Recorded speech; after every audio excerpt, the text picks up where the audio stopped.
We are now audibly hearable by the internet. So if you could put away your racism for like just a hot second, Ryan. So if you could just not. It'll be difficult. Well, I can hate white people. I mean, I said racism. There's no racism against white people. Like I might joke about that, but you can't be racist against white people. We have our limits. Can't do it. All right. Welcome back, everybody, to Dungeons and Dying of Exposure's Waterdeep Dragon Heist, the Booty Piece Saga, Episode 4, I want to say.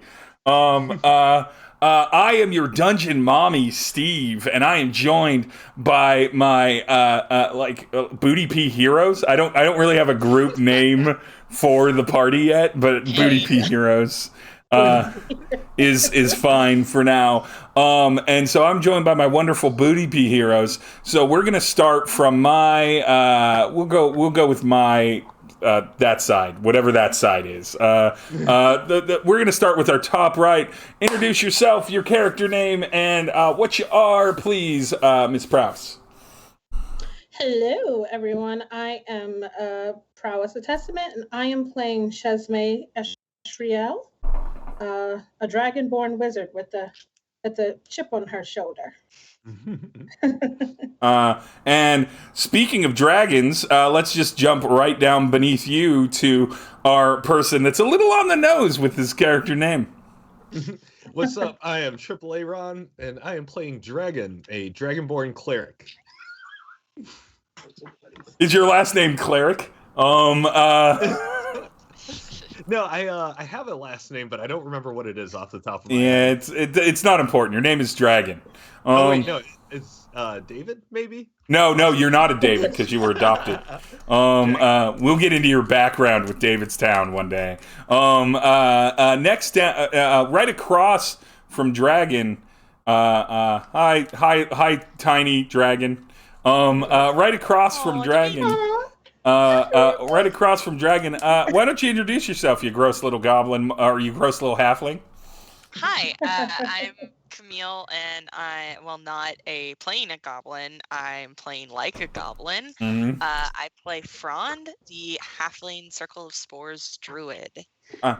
I was just insulting you and your character simultaneously, and then realized I said a playable species in Dungeons and Dragons. You can be a real goblin. That's the real problem is that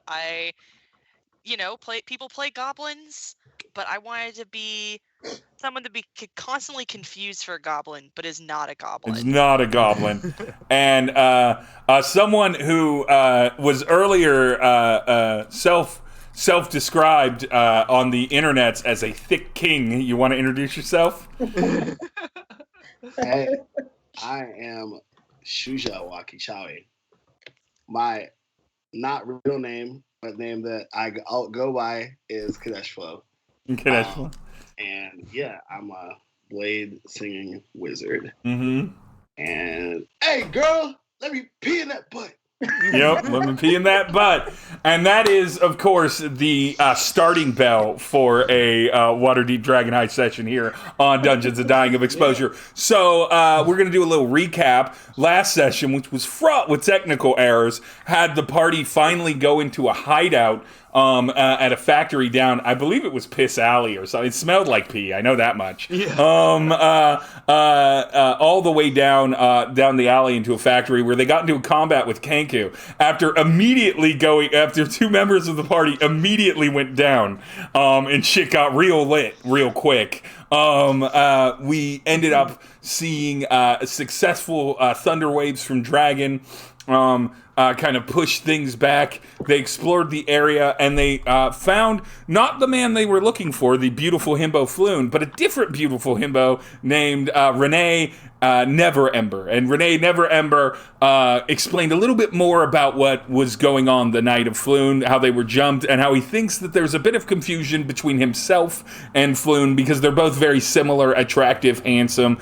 He doesn't have strawberry blonde, red ginger looks. He's got more of a light brunette, but otherwise they're very similar looking men. And so they were dragged off into the sewers, not by Renee Never Ember's information, but by Chesmee using the excellent system, and then a little cooperation of Shujaa of tying a little string tether to a paper bird and just sending it to find Floon, and it drags them down into the sewers, which is where we left off at our last session and where we begin here. So you are all climbing the rungs down into the sewers. I know that you'll be surprised by this, but the sewers do not smell good. They are not good. A putrid stream flows along the sewer tunnel, which leads in two directions. In one direction, you see a tiny symbol. Well, you don't see it yet. In one direction, you can feel a draft coming both north and south. However, for those that do not have dark vision, you can't see anything down here. So I don't know if your characters, do Dragonborns, I believe Eladrin have dark vision. I don't know if if Circle of Spores halflings have dark vision. I don't seem to, no. Could that be under the proficiencies in languages? I honestly, features and traits, maybe. Yeah. Yeah, I don't see it anywhere. Alright, so... Yeah, I don't think I can. I don't blind anyone if I, light up a torch or anything. You shouldn't. No, even if somebody has dark vision, it's not like they're wearing infrared where light. So if you have a torch, which many of you do, you can light that up. And you will be holding that torch through the sewers, providing a nice, warming, natural, almost cozy glow to the stank of humanoid waste that flows in the center of these sewers. There is a little ridge on both sides, so you don't actually have to walk through the muck. It is not, you are not ankle deep in it. You are above it on a little walkway on either side that's about, a couple feet wide. So it's not, you couldn't walk side by side, but you could walk in a single file line. Yeah. Cool. And so, if you light up a torch, as you all go down here, how you all feeling about being in the sewers? Shujaa, Chesmee, Frond, Dragon, how you feeling about being in the sewers as the little bird flies in a direction toward Floon? It smells like hot doo-doo water, but that's fine. It does smell like hot doo-doo water. That is an accurate form. Yeah. Are you gonna say more? Sorry. Nah, just hot doo-doo water. Trash juice. Yeah. Hot trash juice, doo-doo water. For Frond, the smells of decay are comforting. She's actually probably more at home down here in the sewers than she is above ground when there's so many more people and a lot of unfamiliar smells that don't smell like, essentially a decaying forest. So yeah, it is closer. Living in a city. There are the bugs and the vermin that go along with the sewer. It's not overrun. But, you're going to run into the occasional rat. There's going to be cockroaches, things of that nature. How's Chesmee feeling about this sewer journey?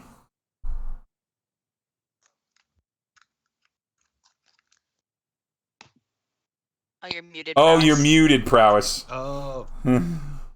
Oh, well, because I was just Shujaa times 2, that smell is just not for me. But I'm excited because I don't know what's about to happen, and I'm looking forward to this adventure. Well, I can tell you've 100% circumvented the challenge of the navigating the sewers, because you have a paper bird that's literally guiding you the correct path. So you travel down hallway or down causeway after causeway of this sewer mess. It doesn't take seconds; it takes minutes. Probably about 15 to 20.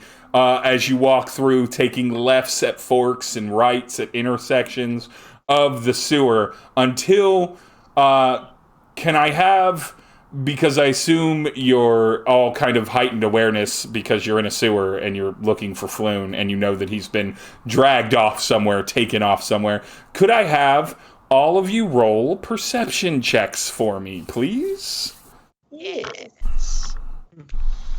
Yes. Oh, wow. It's so cool to have, like, high perception. I say as I roll a fucking 2. Yeah, 24.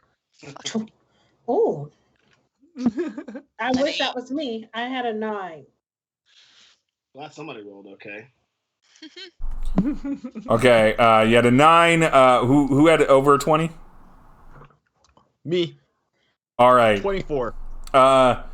Dragon, as you being the torchbearer, you've been kind of out in front to help guide the party. You immediately... Yeah, go on. Is the audience supposed to see the map? Roll 20? Not yet. Okay.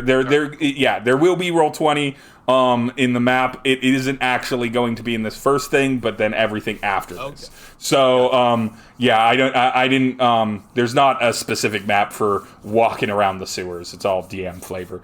But you see in like well, here, I'll just read the proper description. After these 20-30 minutes of going through the tunnels, you begin noticing, Dragon, that every way the bird goes is a tiny little symbol with a circle, a yellow circle, and like 10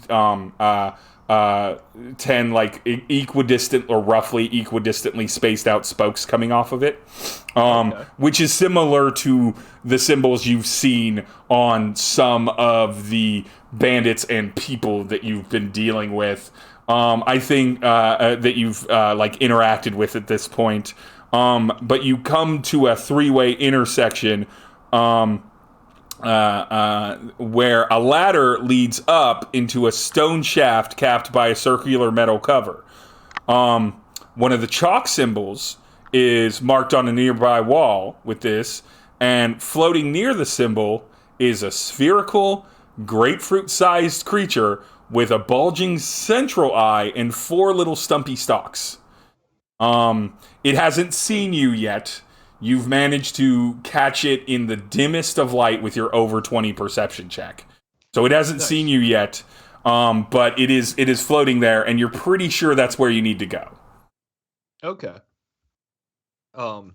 Is it like small enough for me to pick up?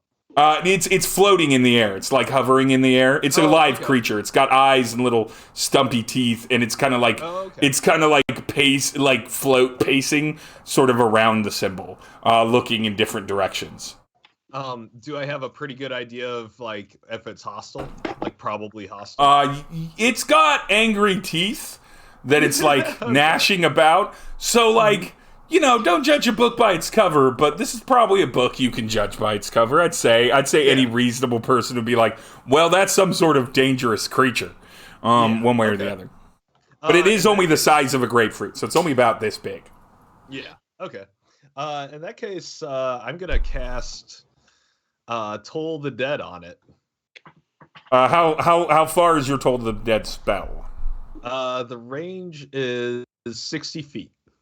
All right, I'm gonna say you can just catch it on that, and so we'll do this as the surprise round, and then everyone's gonna roll initiative. But first, cast your Toll the Dead. What do I do for your Toll the Dead? You have to succeed on a Wisdom saving throw or take 1d8 necrotic damage. Okay. Wisdom saving throw. No. I am definitely. I rolled a natural 3, which means I definitely fail it. Whatever I get bonus, I get to that. Yeah, I got a 5 total. And so roll that damage. All right, that is. Wow, full 8 damage. Ooh, baby. This is probably not going to be a very challenging interaction. But so it gets Toll the Dead. What does Toll the Dead kind of look like or feel like? Alright, so with your you flavor. point at one creature you can see within range, and the sound of a dolorous bell fills the air around it for a moment. So basically, I just point at it, and a bell tolls, and wounds open up on it. Oh, horrifying, truly monstrous. And it's like ah, as like one of its eye or as its eye stalks start like weeping like gooey goopy blood. And now everybody roll initiative. Yeah. Okay. All right. Mm. Okay. 6. No initiative at all. 14 for me. Hates Metallica. 23. Jesus. 16 for me. And then 14 for Frond. And Everyone's then, just raring to kill this thing. Mhm. well, they might. Yeah, it may not get to go. Because that good perception roll. All right, it is about 60 feet away. It's just about 60 feet away. Everyone but Dragon gets to go before it, which is kind of fun and appropriate because you got to surprise it. Shujaa, unsurprisingly, with the 23 initiative, you are first. Okay, well, I'm going to just stand where I am and use my firebolt cantrip. All right. I believe that's an attack spell, so. Yes.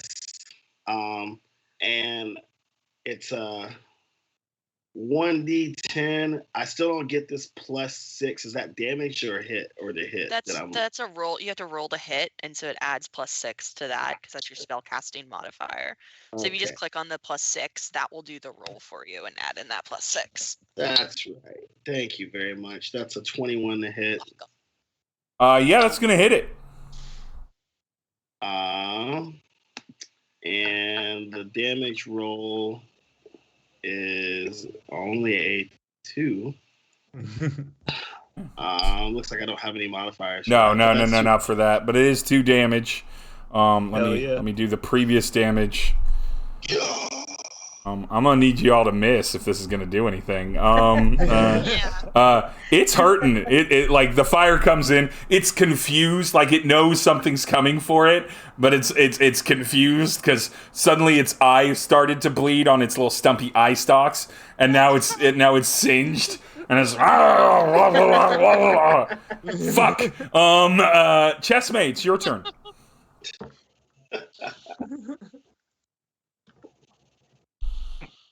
It is your go now, Chesmee. Sorry, I'm rolling. What are you doing? Can you hear me? Yeah, I can hear you. Oh, okay. All right. So, and follow up. You're like, I'm rolling, and I'm like, rolling for what? Sorry, because I'm a little, okay, so here's the thing. I love that we have got some hits in there, but I'm still feeling a little weary about me being in the fray. The little 9 AC. Yes. So I'm kind of observing what's happening here. And I think I'm going to play it a little safe by maintaining a distance right now, until I know for sure what the situation is. You just want to hold your turn then? Yeah, you want to hold your turn? Okay. I want to hold my turn. That is more than fine. Frond, that would be you then. Well, I just got this new fancy chill touch spell, so I'm going to use that. How dare you? Range of 120 feet. So. Is it an attack spell or a save? It's an attack. I rolled the 12 plus 6. That's going to be 18. Yeah, that's going to hit it. That's definitely going to hit it. Cool. And then Splat it. So it's going to take this necrotic damage. It's going to take 3 necrotic damage. Ooh. As we talked about earlier, it can't regain hit points until the start of my next turn. Well, and go on. Assuming it's not dead. Yeah, it's not going to regain any hit points. Frond, tell me what it looks like when you kill this with chill touch. So Frond kind of mumbles and like does like creepy little hand signs, and like a ghostly skeletal hand appears on one of the eye stalks, grabs it, and just kind of like thunk thunk thunk thunk, and necrotic damage just begins to like overtake it, and it just kind of the way things die. And you squash that grapefruit boy. He's absolutely destroyed. Absolutely destroyed. I just want to roll to see what he would have done if he got to actually go. I just want to see it. He could have hit many of you, but he did not. So instead, he just died. And so the gazer has been fully handled. Absolutely, utterly disrespected by this group of people. And that's fine. He only had 13 hit points. He wasn't a very strong boy. Terrible lookout. And so he is. And so what little remains of him is dusted by the ladder and the symbol that he was apparently stationed at in this three-way junction, and the paper bird is definitely still like tugging at its little string leash. Trying to get to where you're supposed to go, which is again toward that ladder, but instead of up, it's down. Oh. I wonder where that opens up to up above. I assume we'll find out when we leave, rather than crawling through the sewer more again. I mean, it depends. Where's the bird flying to? Bird's flying down. Okay. Yeah, we can check that out on our way back. Maybe it opens into a bad place, though. And now, let's see if this all works. Bam. Look at that. Ooh, we're still wrong on the thing, but that's okay. It's fine. It happens. If I maximize it, does it make it go away? Oh, I see what I did.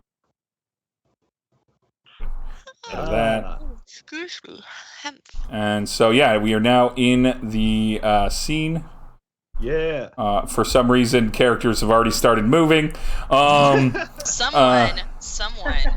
got zoomy. Got a little zoomy. So you find yourself here.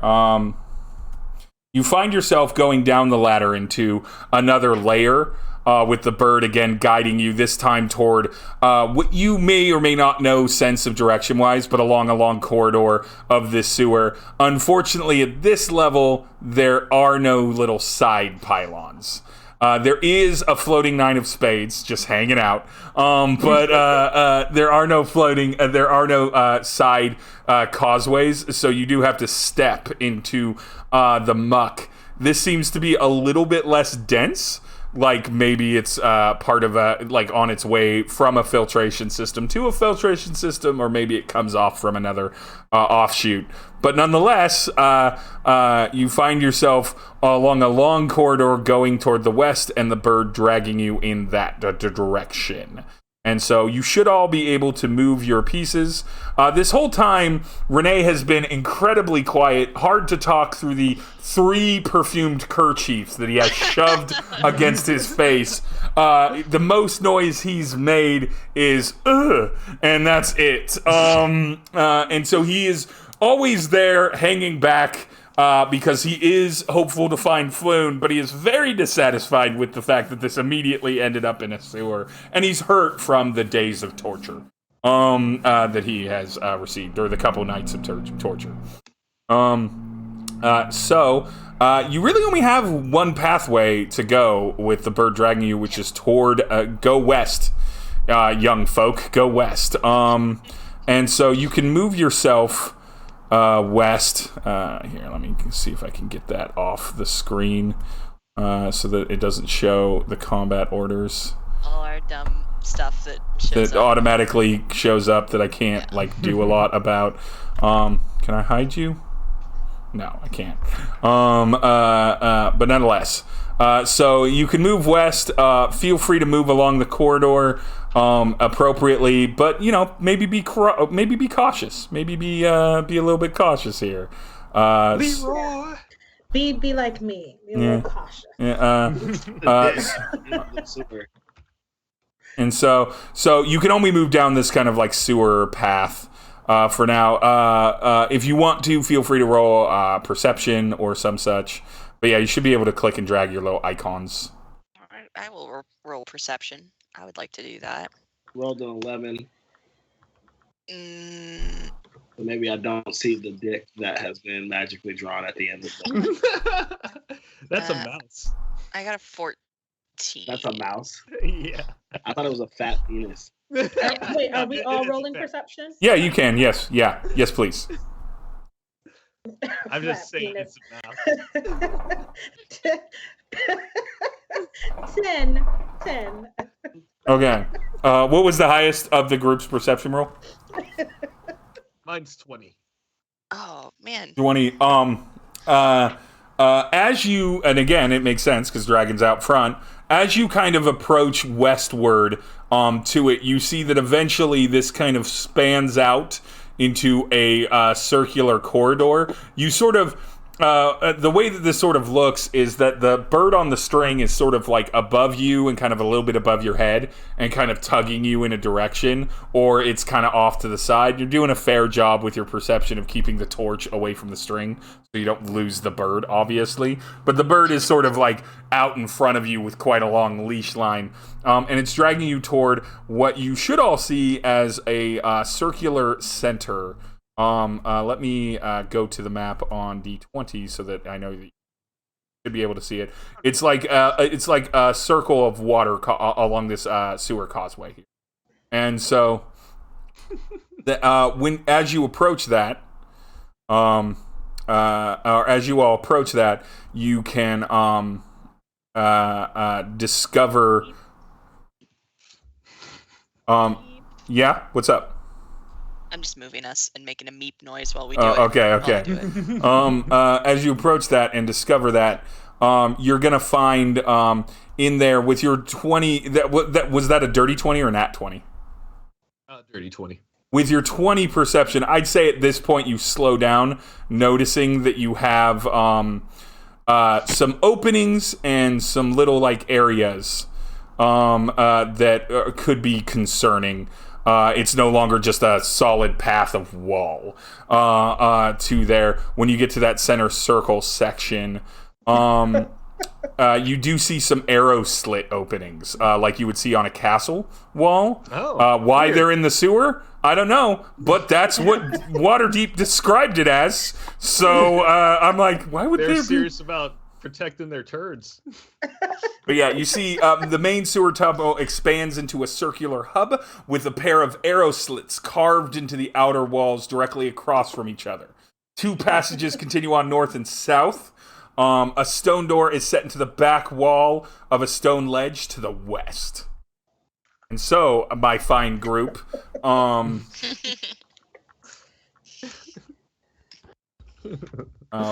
Having fun in chat. Yeah, I assume so. I assume so. Oh, I gotta adjust the chat thing here because it's all wonky.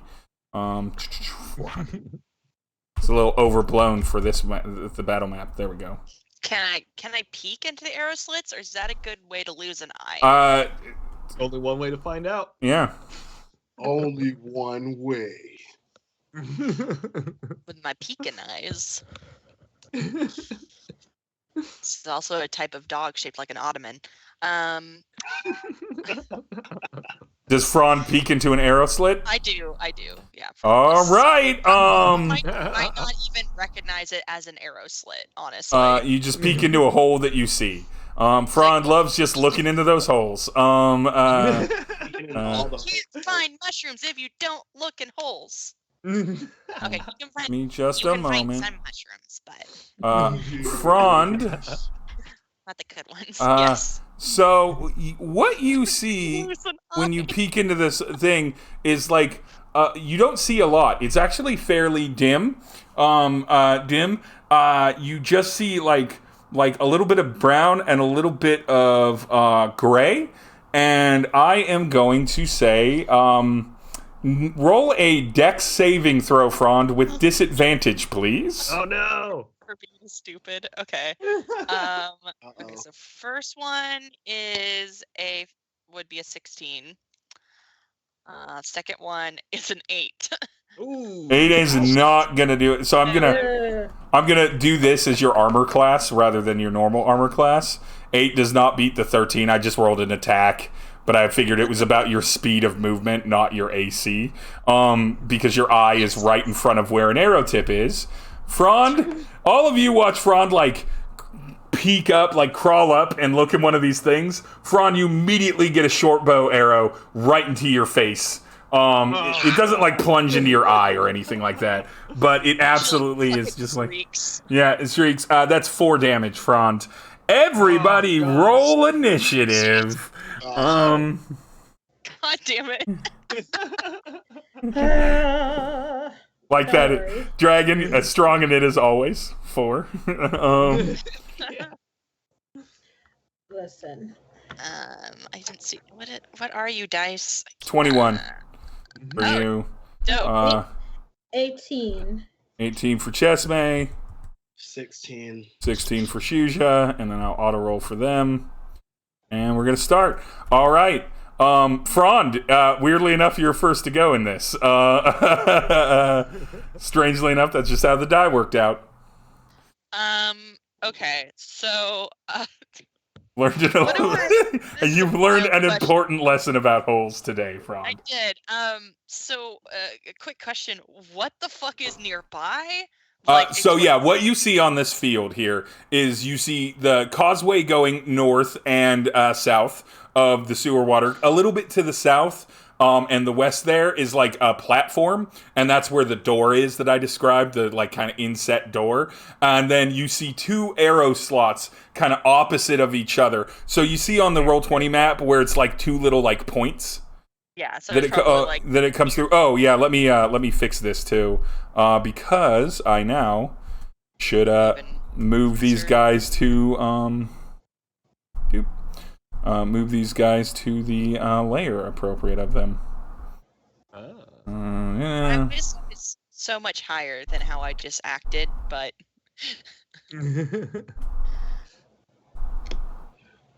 And so I'm gonna say you're right there. Let me make them on the token layer, so now everybody should be able to see the 2 goblins on either side of these things that were pointing arrows directly at y'all or anyone that might happen to have come through. So that's what you see. Frond, you can, in theory, see them a little bit through this arrow slit. They do have cover because of that, but you can target them.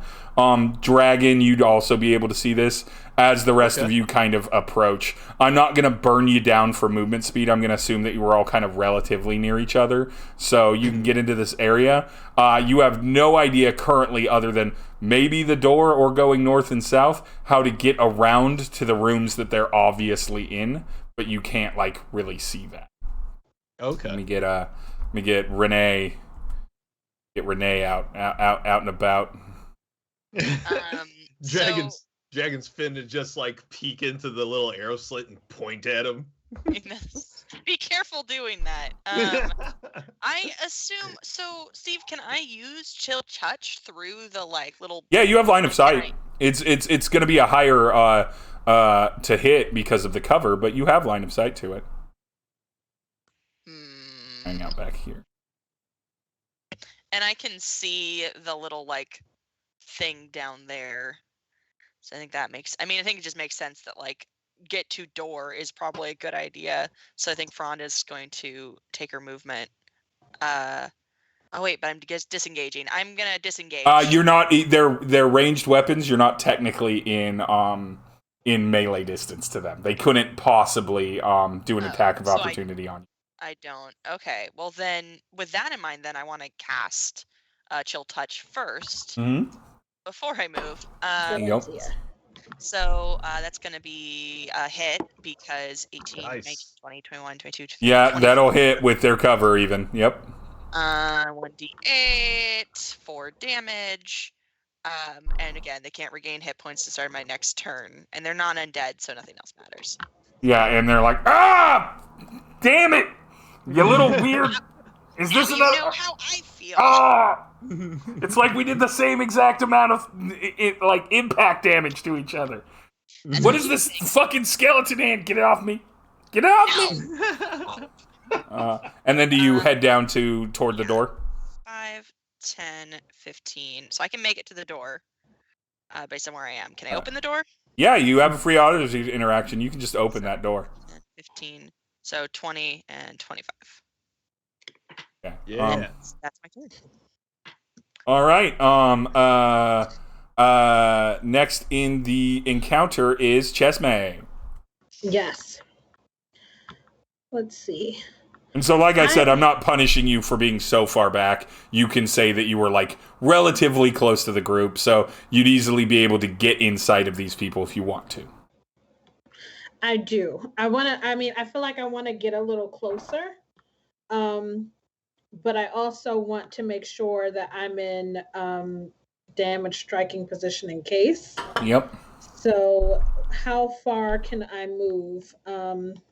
I would say if you want to have either of them in sight, you would have to move pretty much where I'm going to move Renee here. You'd have to be right here, and that would get you in sight of the one up here.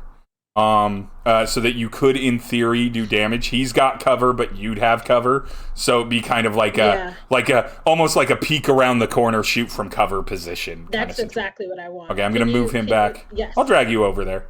I want to be a little bit, in sight, but at the same time, I'm good and protected.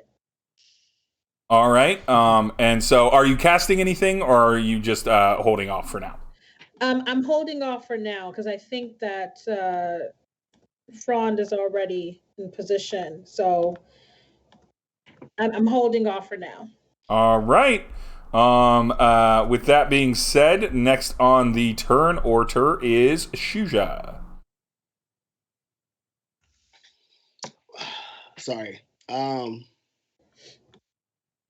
Yeah, and so like I said, you, Shujaa, you can say that you were a little bit closer, but you, Shujaa, once anyone like enters the room, you can kind of see that there are people behind these like thin, narrow sort of like arrow windows or like archery firing windows that have been created there. So you do have the ability to line of sight attack them or target their areas. If you are rolling a 2 attack thing, they will have cover, which increases their AC, makes them a little harder to hit.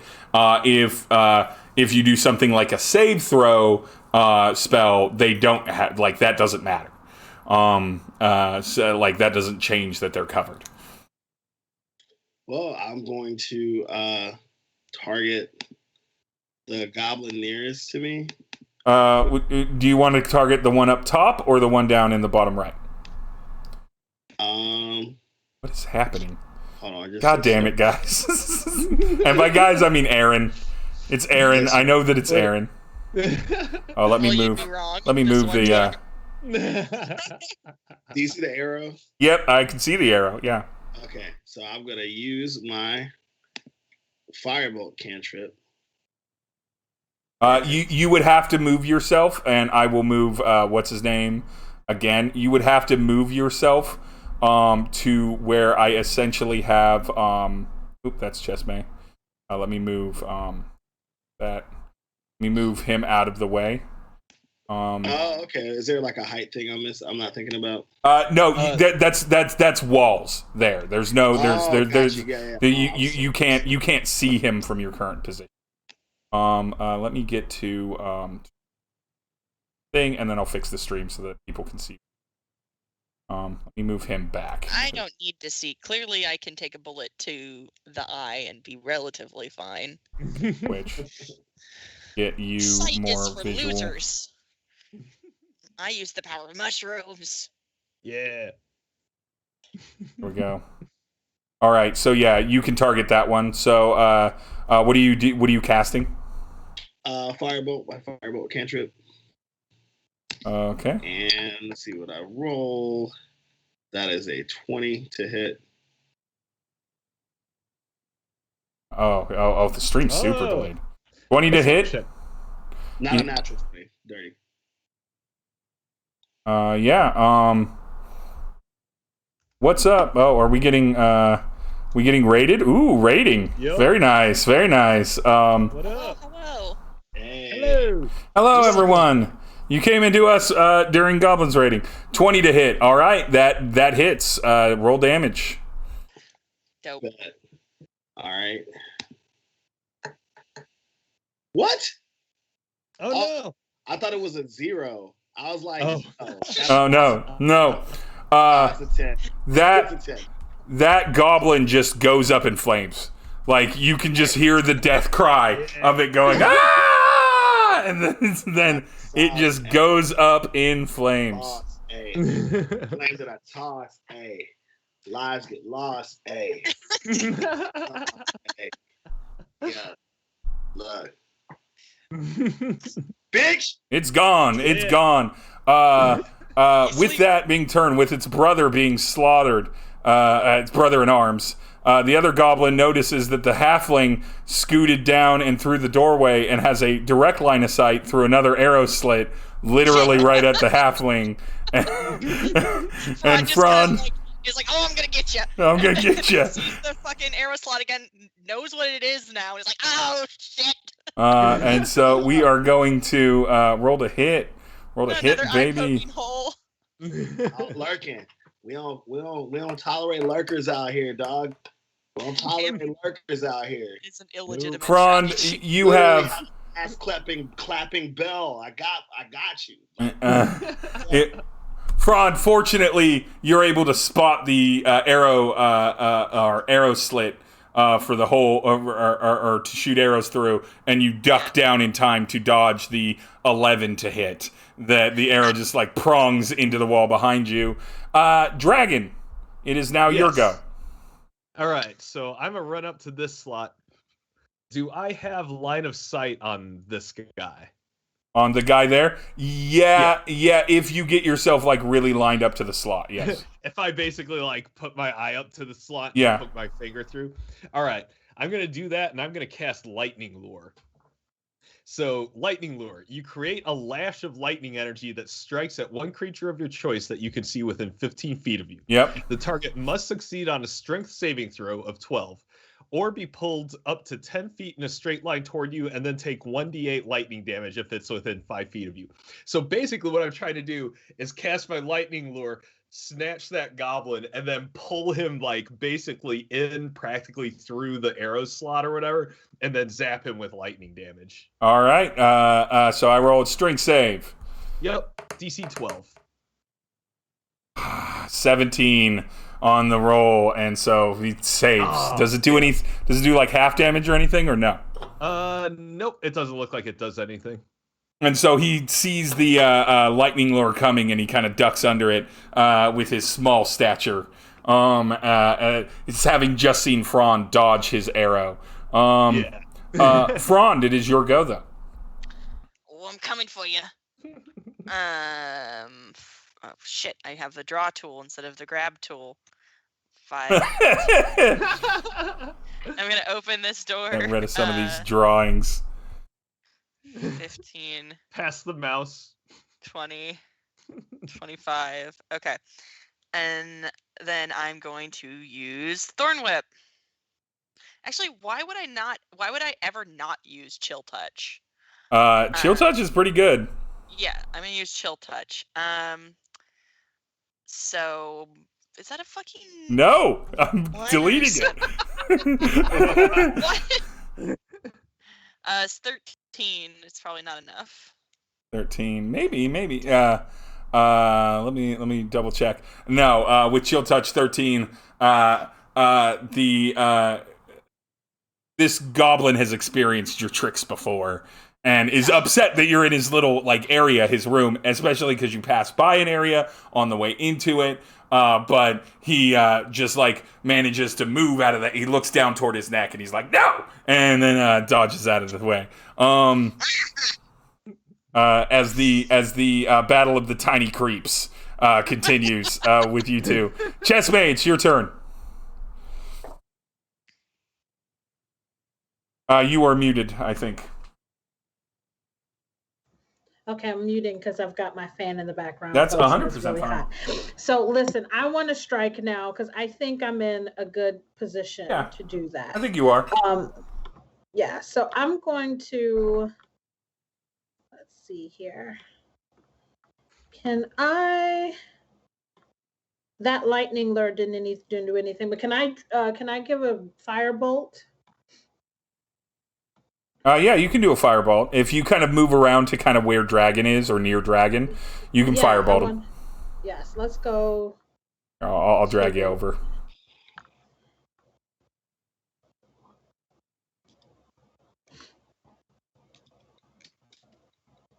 Roll that to hit on firebolt.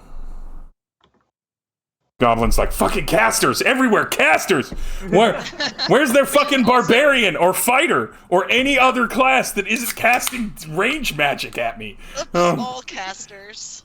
Yeah, it's not like we've got like big axes like, oh, come out here, you little fuck. Nope. Yeah, right. Oh, 21. 21 definitely hits him. Get his ass out of here. All right. Roll your damage.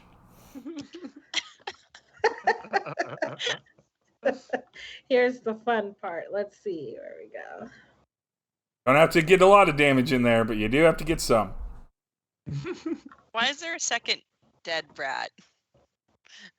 God When did that? damn it! That one even just looks like a butt plug. Wow. The weird. Well, there's not a lot of stuff to work with down here in the sewers, and the goblins get bored, so, Ron, they use what they can find.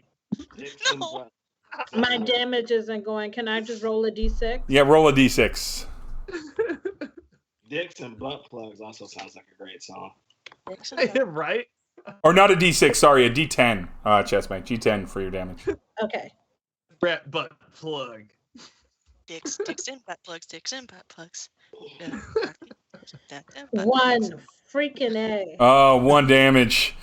This goblin's gotten real feisty with all these. Now that he knows that all of you are just attacking him with spells, he's like, no, his footwork is amazing. He's like fucking Fosse dancing around at this point. It's fucking a Gene Kelly musical right now, and he's fucking tap dancing. And so, I bring those relevant references to Twitch. I bring all of that youth culture to Twitch with Fosse and Gene Kelly. Gene Kelly. Fosse. Nonetheless, Shujaa, it is your turn. All right.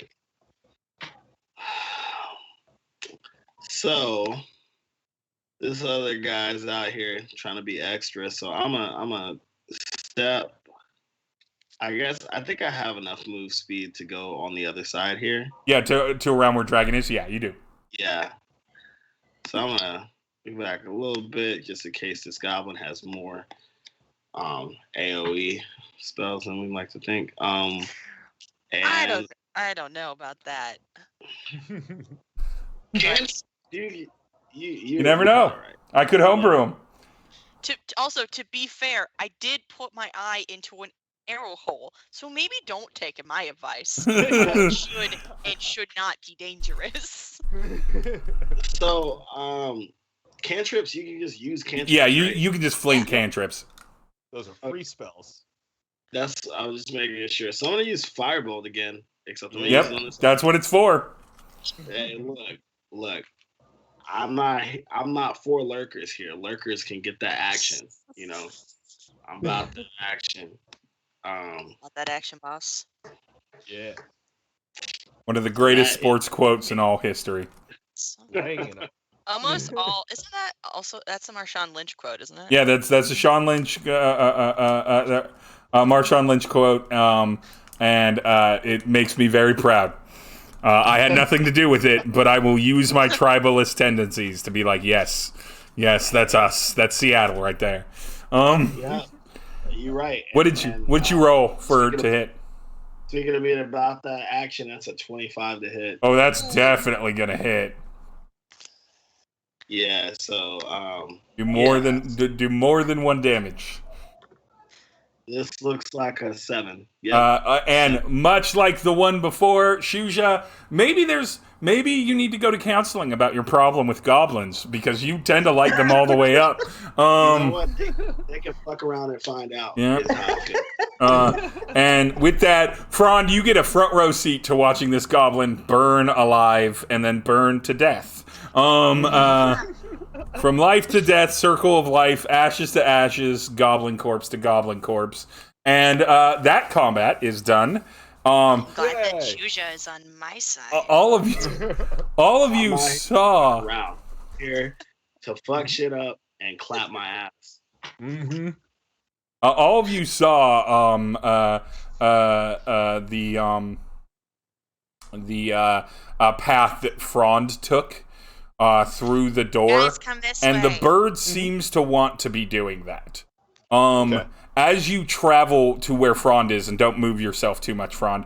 As you travel to where Frond is, well, you enter that area down to like the bottom southwest. You do see a room filled with various detritus and trash and goodies and things like that. Can you believe people just throw things away?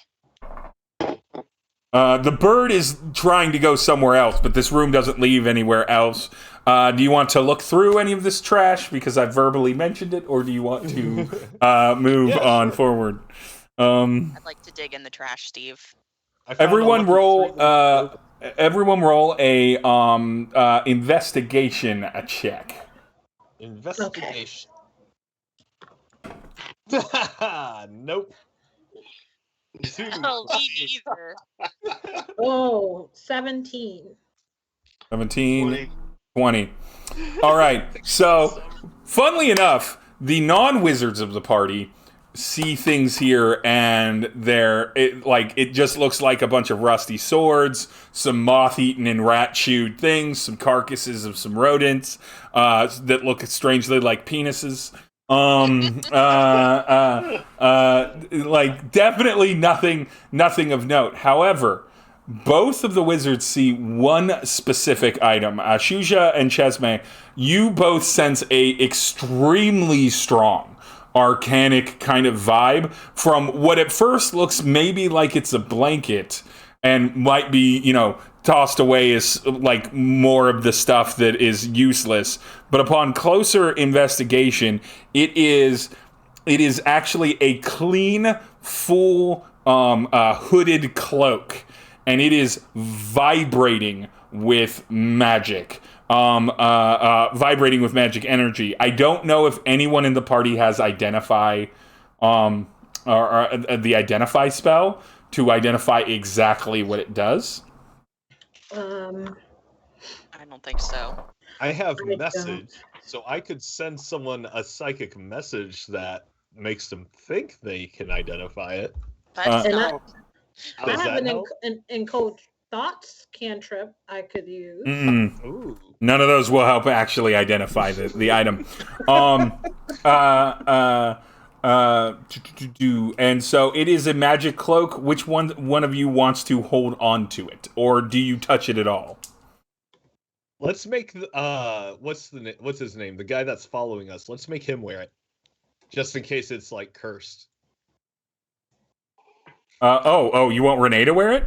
You know what? Actually, no. I'm just gonna solve this because this is 100% me inserting this into the campaign. I forgot Renee was there. And so I just want you to do something with it. So Renee's gonna go, "Oh, what a fine magic cloak you've got there by this blue dick that I'm about to delete." I'm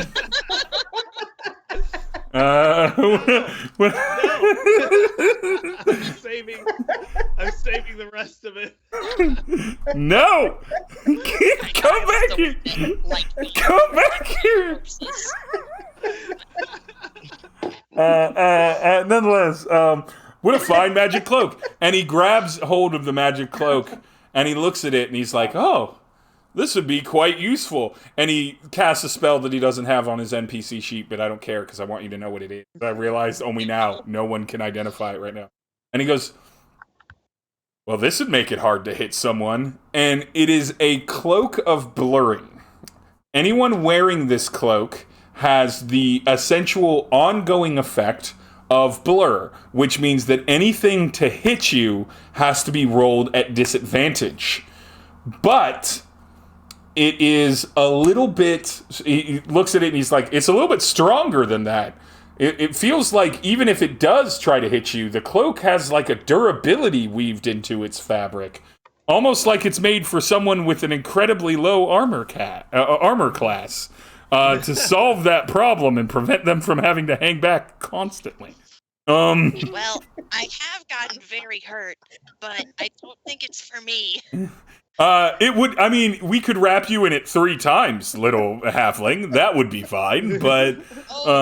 Chesmee, what if you wear it, and then I get underneath it, and I get real close to you, and then you can smell my scent, and our scents will enter next. Oh, Jesus, Camille! Nailing the creep. Let's do it. I'm down. Good. Shujaa, It will confuse our enemies. you, in a blink, realize that your dexterity, your ability with your blade to block things, makes you very easy to dodge things, and you now have recalled that Chesmee has never gotten within 60 feet of danger with this cloak. So it's very much for them. It's not going to be on your character sheet this session. It'll be on it next session. I have to make it a custom item. So what this means is that your AC is now 11, not 9, which is still a very low AC. But the big key is that everyone that tries to hit you with anything that is a roll attack, so whether it's a spell that I have to roll attack on or a weapon, I have disadvantage on it. And so Chesmee's still got a pretty low EC, probably still going to get hit a fair amount, but about half the time, because I'm just always rolling disadvantage on it. Things like hold person and other things that lock you into a place, like paralyze you and stuff, will negate the effect of this. So there is still some danger, but it gives you a little bit things, and now I no longer have to worry that if I target you at all, you're just going to drop. So yeah, I will make sure that the item is on you and equipped by next session. But as you don the cloak, it doesn't smell bad. It doesn't smell like it was thrown away. It smells like it had been kind of stored there as like a hidey hole, like maybe an employee of this guild, or of this hideout group for Xanathar's guild was like tucking it away so nobody more important would find it. Maybe one of the goblins. But now you have it. And so Chesmee, you now have an AC of 11, and you all attack rolls against you have disadvantage. And that's really just me just desperately trying to fix your AC. And so the bird moves up and toward the north, and the bird moves up and to the north, kind of down, or like down the stairwell. Up the stairwell. Down the stairwell. To the next little appearance. Zigging and zagging. You do discover that there is literally nothing in here, that is in like the room that the goblin was fighting you from. I love and hate your drawings. So I'm going to need everyone as you go down this stairwell and through the passage. And what this does is it's not really evident with this map, which I got off of Reddit by someone who literally made this map and just is like, everyone can use it, please. It's a better map than comes with the module. So thank you, anonymous Redditor. For the gold kind stranger. Yeah, exactly. But where you want to move to next, I need everyone to be rolling their perception checks again. Alrighty. Okay, this grant is almost done, by the way. So I'll be. Oh yay! In there. But I understand. 18. Nice. 6. 6. Okay, 18, 6. Anyone have anything? Oh, I'm sorry. I was thinking about French onion soup. What am I rolling? Sorry. Perception. French onion soup? What the? Shubs with the French onion soup. Oh, I don't read the chat. I need Shubs. I've never had Shubs' French onion soup.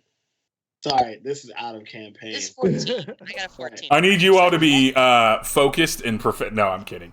14. 18 by Chesmee. Not a lot by that. What did you get, Dragon? I can't remember.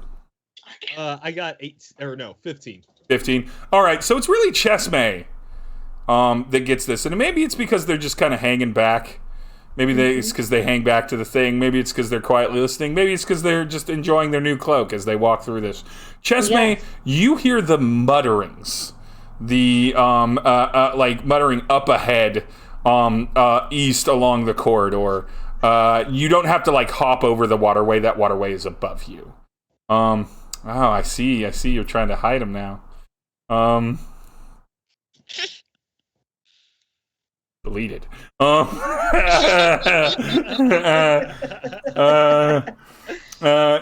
hear that? There's like a little bit of muttering coming ahead, like a little bit of a sound. It sounds like a kind of like a frustrated conversation. It doesn't sound like whispering. It sounds like full voices. They're just at a bit of a distance from you. As you all kind of make your way down this corridor toward the east now. What do any of you do, or does Chesmee just keep that to themselves and is like, fuck the party, let Dragon just walk into it, that's fine. No, I definitely want to relay that. I want to relay that somebody is in the Wishabish Woods, and I've got to get that message. I need to finish it. We gotta get the message back out. So I'm gonna go and tell Dragon what I just heard. Okay, so Dragon, you now know there are people ahead. Why did you make this so many individual little things, you monster? I don't even think it shows up on the stream is the thing. It doesn't. Oh, okay. Only the little mushroom showed up, not the big, powerful mushroom in the middle. Okay, great.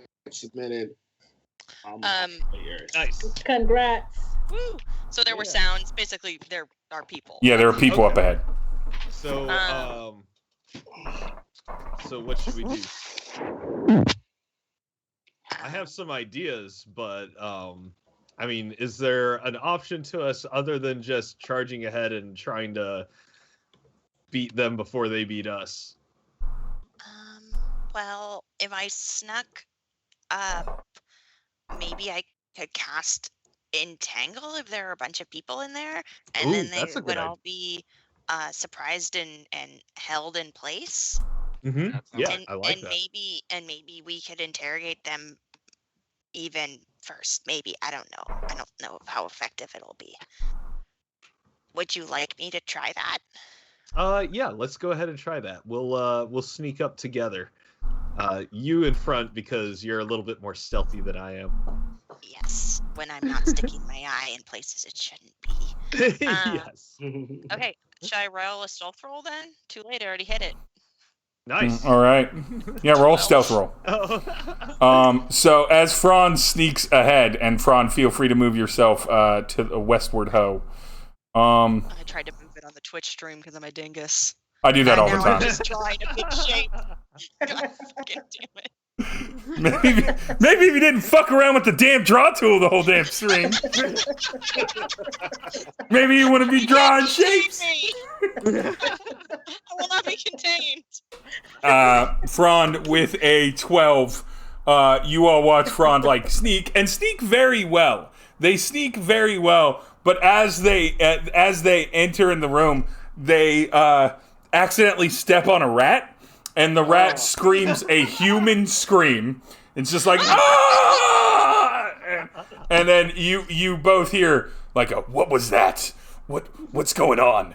I told you we should have been building the blockade in a different location. What's going on? Can I make rat fighting noises?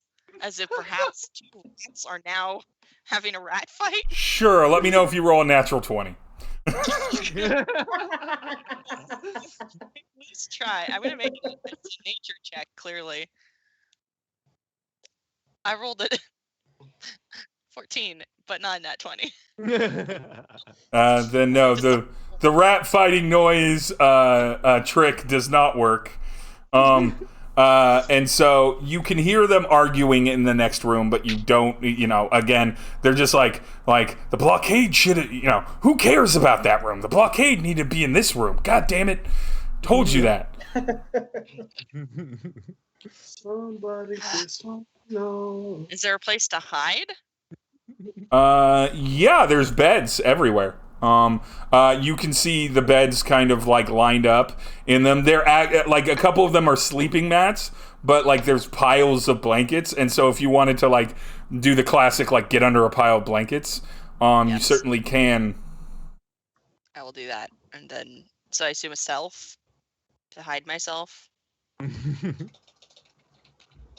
Yeah. So Steve? what? A stealth to hide myself. Yeah, it's stealth to hide yourself. Okay. 9. Dragon, you look as Frond dunks under some blankets, and like fully the bottom half of their little halfling body is just exposed. Like, no, even better. They tuck those legs in. They realize that. But then they're under the blankets, but they're sitting upright, like a child with no object permanence. Where they're like, oh, I can't see anything, so they must not be able to see me. I did it. Dragon is going to like stand by the bed, and I rolled a 17 on stealth, so I don't know what I'm going to do, but I'm standing by the bed. Shujaa and Chesmee. Ready to provide cover. Shujaa and Chesmee.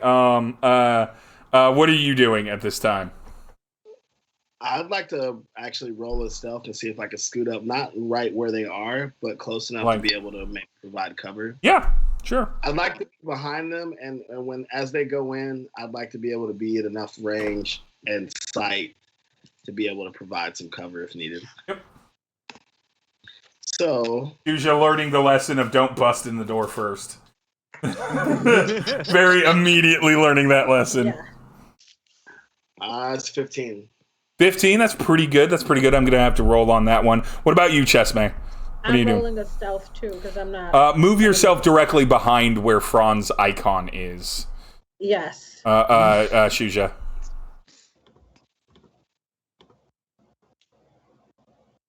That is Wait, Frond. are you moving me? I'm not moving you yet. Okay. You're rolling stealth though, Chesmee? Yes. Yes, I am. Yeah, and that is Frond. You're correct.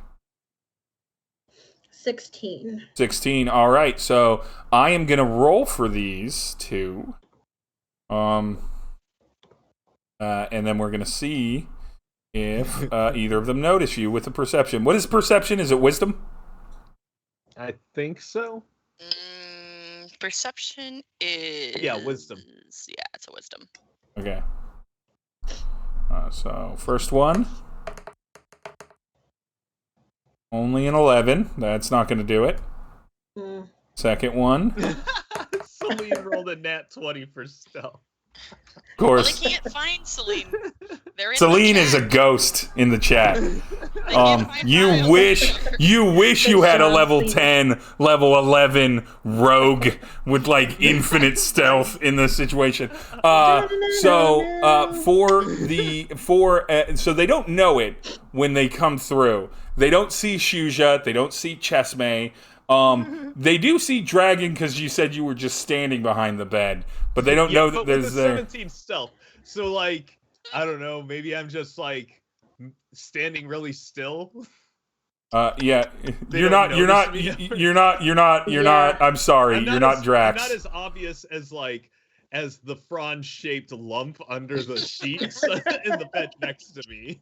That's probably so why, like, you would have been hidden, but like I'm so stupidly sitting there. so that they they're, see you. They do, however, see Frond immediately tucked under a blanket, sitting upright.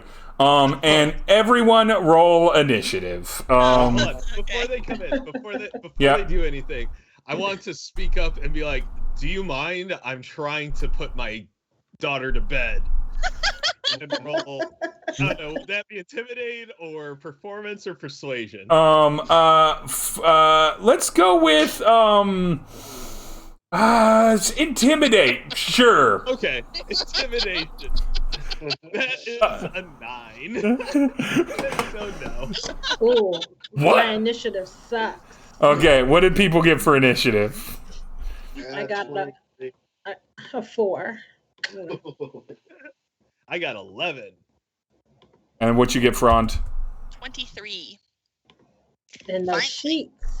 Finally, That's I rolled. 2 23s. What do we do again? For that? It'll sort it out in my list here. It's whoever has the higher deck score, which is Frond, actually. And so, Frond, your clever ruse of under the blanket has been discovered. And you realize it when Dragon says, "I'm trying to put my daughter to bed," and their response is, "Fuck off." And you can hear, like, weapons being drawn. Frond, you are first to go.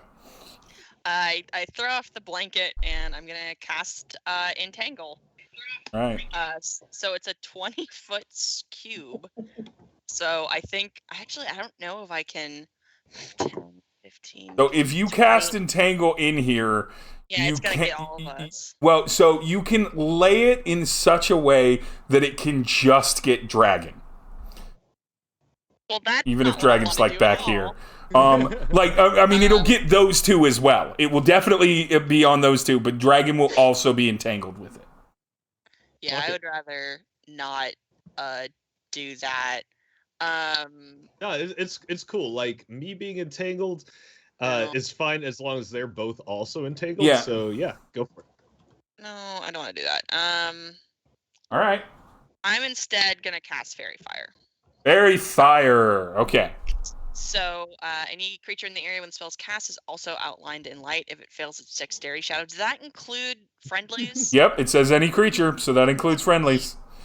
I was not Yeah, prepared. sewer corridors are not fun for a lot of casters because their area effects are like, fuck! Well,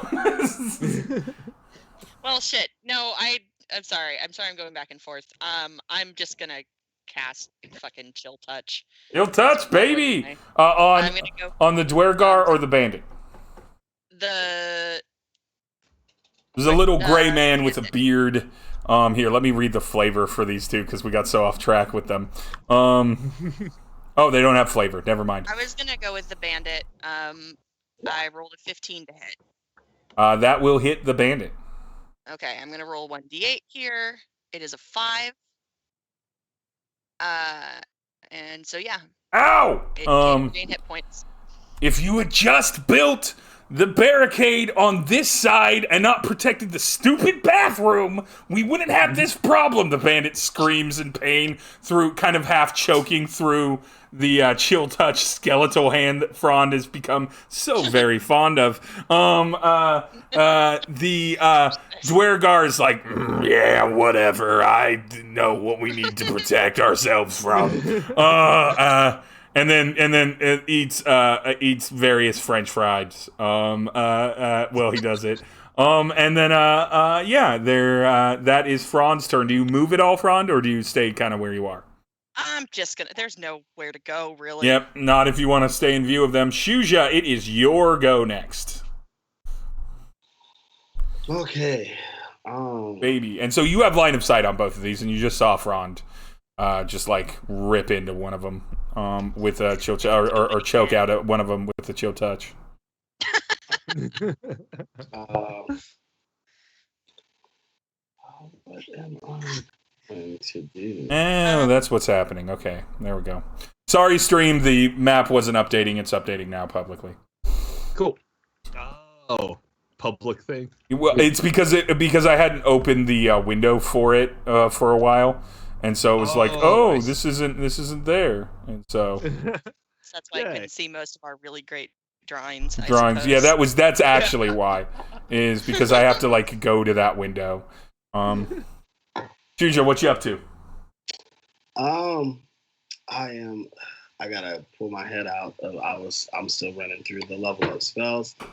My apologies. I feel like am I frozen on this? No, I'm not. Okay, no, okay. You're good. So I am going to use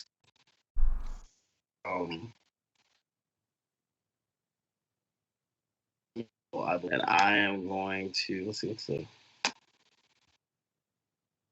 I'm in range, yeah. So these lovely fuckheads over here. I believe we will use Jim's magic missile on them. And which will allow me to throw some gluten-free hypoallergenic darts of magical force at I just noticed that it actually says that. Wow. Wow. It's a really extra magic missile. Right? Yeah. 5th edition. It's 5th edition, baby. That's what they got to do. I'm here to off you, but I'm really considerate about your allergens and your conditions. Yeah. Like, it's got to be a clean kill. You know, I'm not trying to make you have an anaphylactic shock. Or, Yep. Bloating. Okay, who are you hitting with the magic missiles? I'm not sure who this is over here, but it's let me see what this The one on the left or the right? The one on the left, it looks like they have a beard. Yep. Well, they both have beards. Wow. But the one on the left is the one that Frond already damaged. Yeah, it's so that's so I'm going for it. It's a 19 to hit. How many missiles is this again? So magic missile, if I recall correctly, doesn't it just hit? Yeah, you're right. It just hits.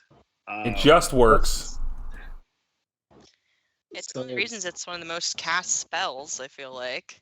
For how many missiles it was 3 of those. Each one does 2d4, right? Let me double check. Give me just a moment.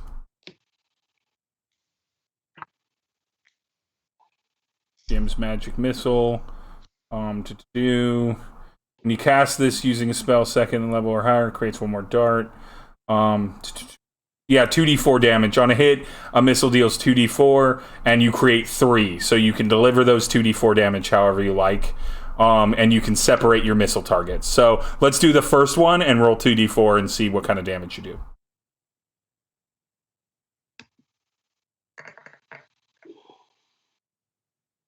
4. Okay, Bandit, he gets hit by this missile. He's like, oh, wow, finally a magic missile that takes into consideration my gluten intolerance. Thank you so much. Thank you. You know, I love you too. But he is still standing. So do you want to throw the second one at him? Yeah, I'm going to use all of them on this person. Well, throw the second one. You probably won't need to do the third one. No, you don't. The second one absolutely drops him. And so he drops down to the floor and he's like, at least my stomach wasn't upset when I died. And then he dies on the ground. And then there's just a Dwergral left, so you can throw that with the last one onto him. This next one's gonna go for the other target. Yeah, the older, he's a gray-skinned, white-bearded, he looks like a screwed-up dwarf. But you know what? I don't care what this person is. They're just a target to me because I'm here to fuck shit up. Yep. That's all it is. I'll be. What's the damage on your last one? Got the sauce. Feel like a boss, but it's only 3 damage. All right, Dwergar looks down at his fallen companion and like, well, some days peanuts, some days shells, I guess. And just he is a king of diamonds. God, get the card, get out of there. And so he takes his 3 damage like a champ. Looks like it kind of hurt him, but not by much. So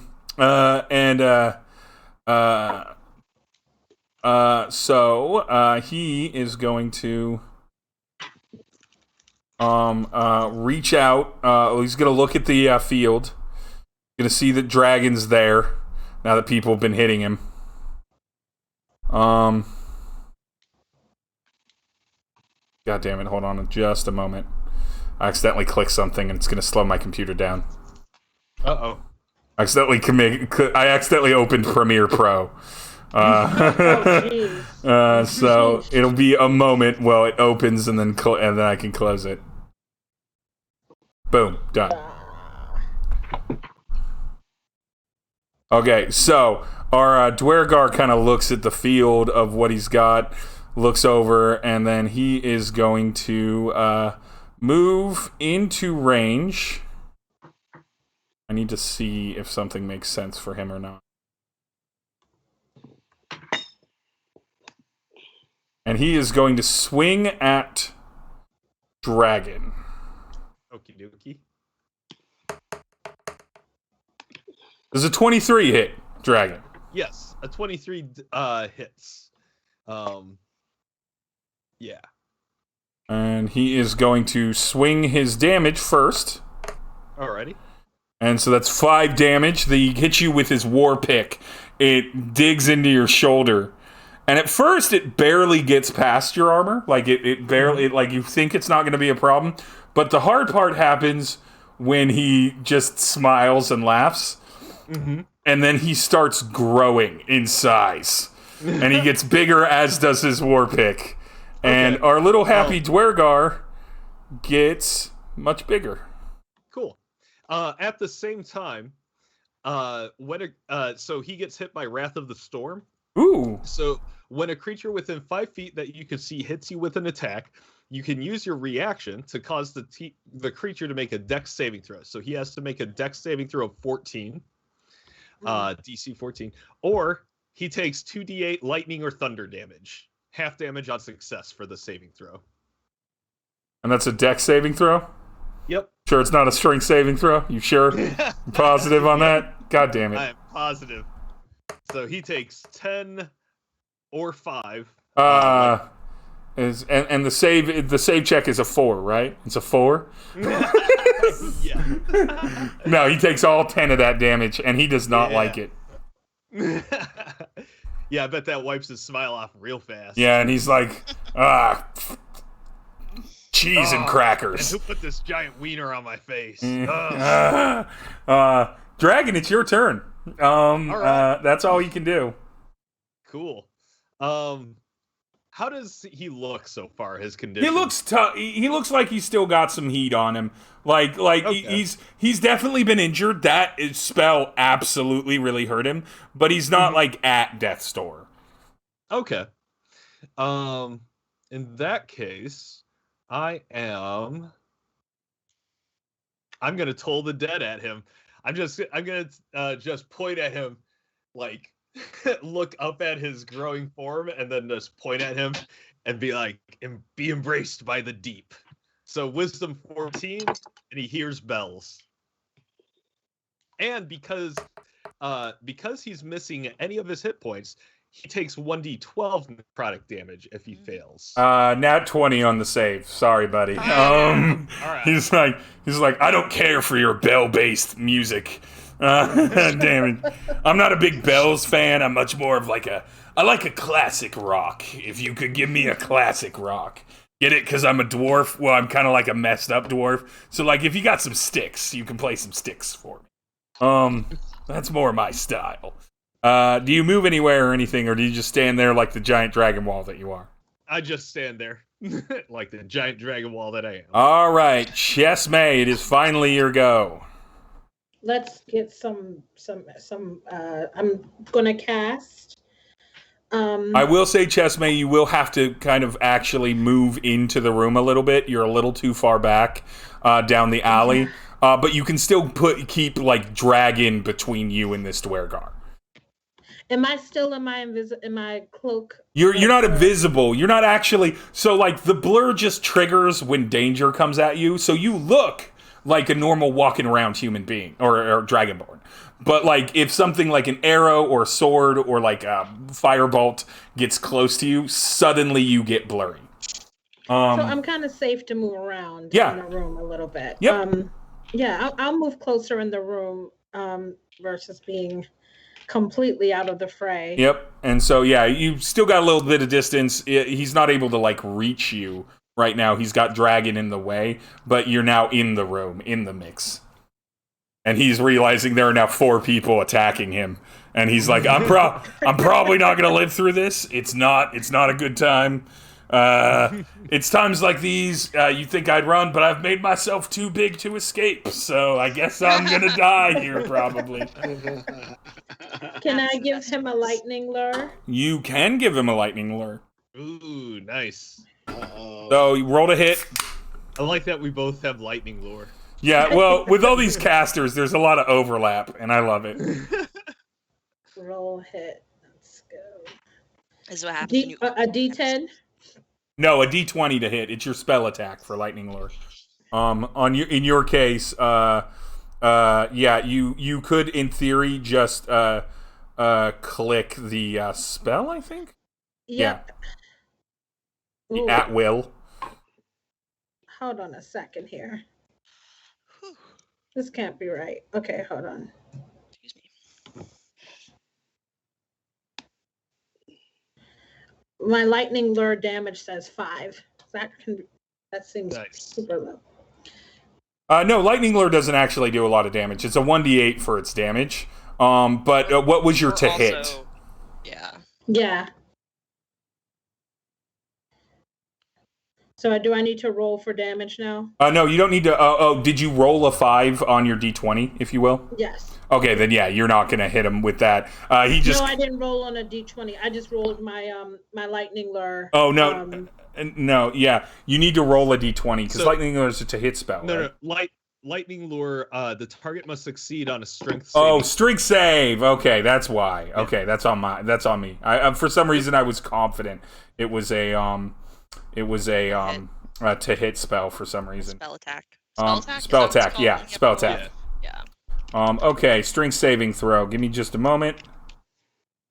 Okay, he has advantage on strength saving throws because he's big boy. Doesn't matter. I rolled another nat 20. And so the lightning lure. It's not that he dodges it. He just grabs the lure of lightning and throws it to the side, and then laughs a big man laugh like a blah blah blah blah blah blah blah blah blah blah blah blah blah blah. That is back up to Frond. Okay, I don't appreciate that big Yeah. Take them out, Frond. laugh. Sidebar, y'all can't hear me farting, right? No. No. Alright, No. just making sure. Just making sure. I'm gonna cast Chill Touch. I rolled 17 to hit. That does hit. Okay, roll my 1d8 here. Oh, only 1 damage. Not great. He gets the chill touch. The skeleton hand just gently caresses his cheek, and it causes like a mild amount of psychic damage, but nothing else. Like, this is uncomfortable. What about you, pretty boy? Looking over at our thick king, Shujaa. Our thick, farty king. Our thick. That's temporarily, just get it out now. You know, we all have our fart times. That's Yeah, one There are thing. consequences to clapping sheets constantly. Like I walk, you know what I'm saying? There's a lot of shaking going on back there.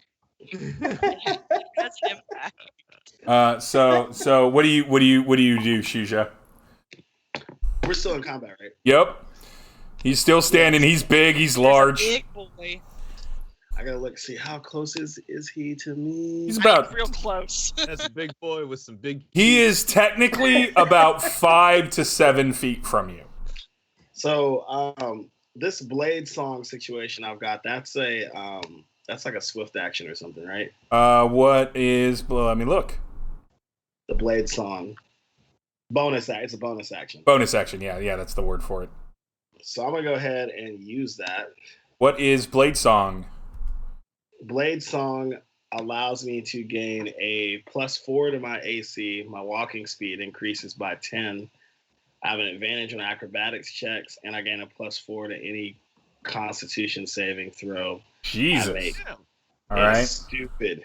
It's Yeah, you get to use it twice per long rest, but Oh, wow. yeah, that is dope.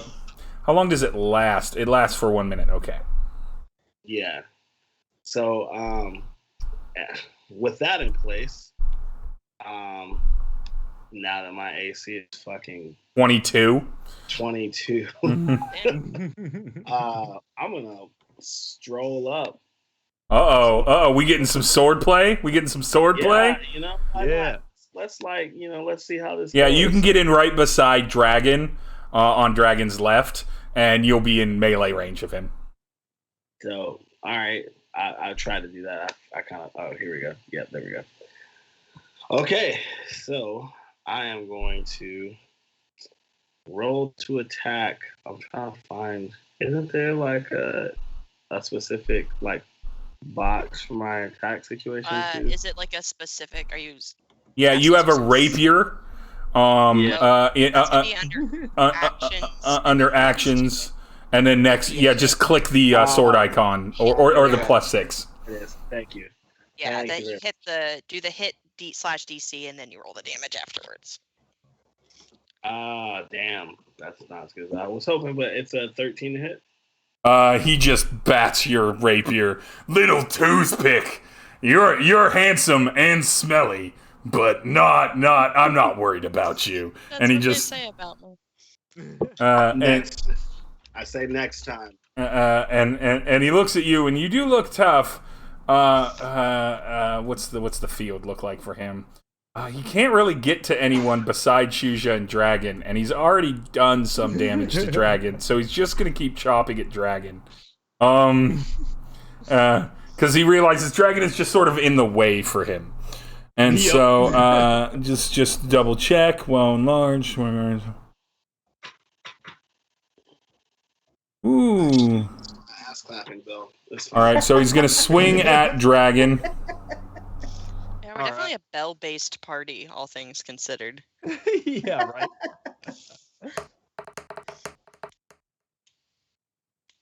right. Dragon, he misses. He misses you with a 12 on his attack. So that is your round. He doesn't miss you. You just block him. You just get it. Okay. You're just like, no. It's not like it's hard for him to miss, but you felt that war pick. It's not the gentlest thing to go into your body. So yeah, Dragon, it is your turn. That war pick went in 100% dry. It went in 100 dry. And it did not feel good. Dragon, it's your go. All right. So, Dragon is going to cast Booming Blade and do a regular melee attack. Beautiful.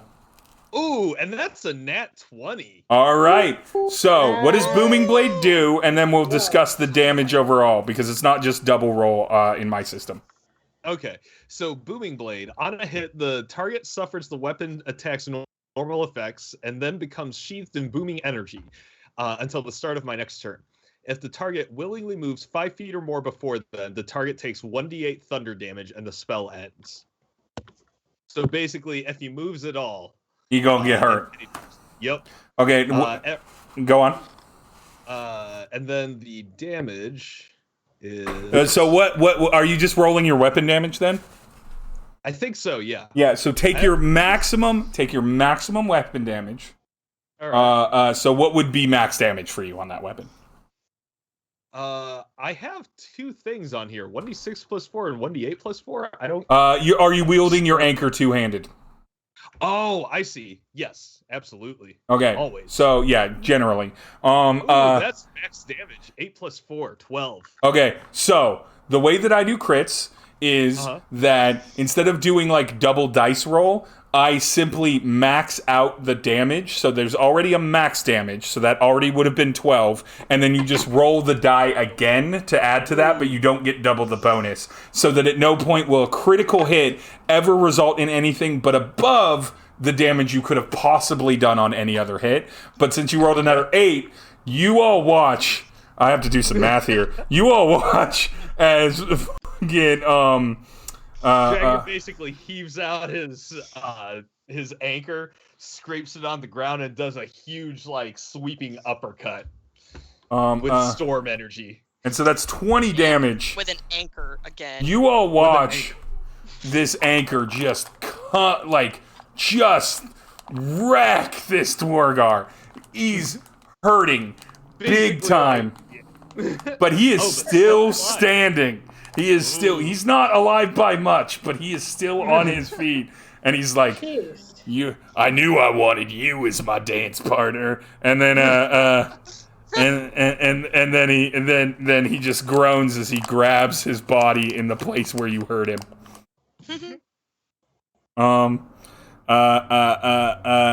And so now Dragon, after that incredible hit, Chesmee, it's your go. Okay. He bleeding, he hurt. He's still standing, and this is a little bit too comfortable for me. Mm-hmm. So I'm gonna give him an ice knife. I think I just Ice added knife. Yes. Who doesn't love a good ice knife? I love ice knife. It's such a weird little spell. Yes. Little ice shiv. Because even if hit or miss, it says a shard explodes. So technically, it should hit him, whether or not it hits directly or not. Yeah, even like the shrapnel should get him. Ice knife.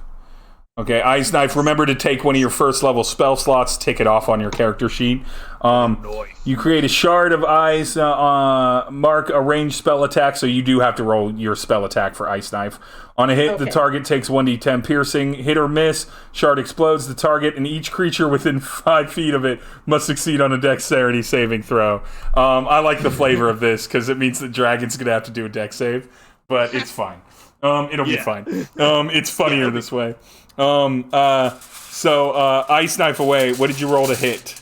That is an 18. Well, no, that's your dex save. For damage? No. This one is a spell attack, so you have to roll a d20 to hit. A 7. And did you add your spellcasting modifier? No, that would be 13. 13. It does not hit him. He does not take that damage, but he does have to roll a dexterity saving throw regardless. I saw that Dragon got an 18, so Dragon saved on that. He got a big 7, so he does not save, and I believe it is 2d6. Chesmee for the damage for the ice knife area effect, and since you saved Dragon, you take no damage. So I need to roll a 2d6? Yep. And yeah, Dragon takes no damage. That's good. Phew. Oh, wait, hold on. Give me 1 second. No problem. I did that wrong.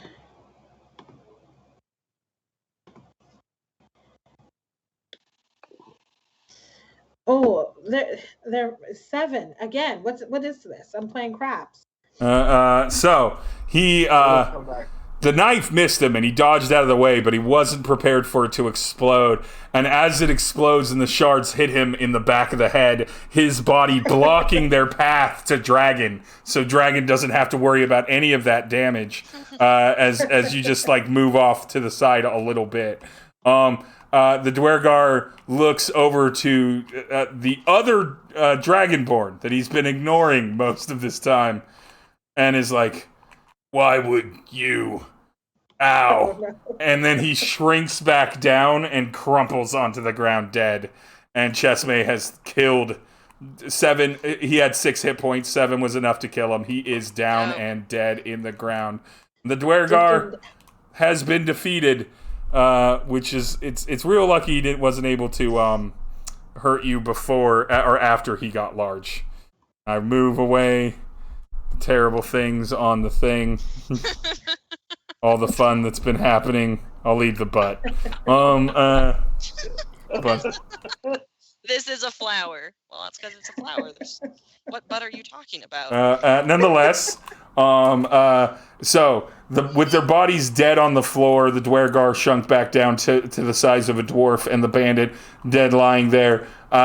You all notice that the little paper bird is just like tugging you a little bit further to the east, into the next room that they came from.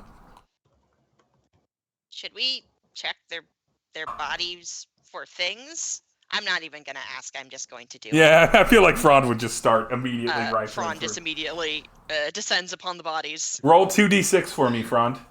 2d6. Okay.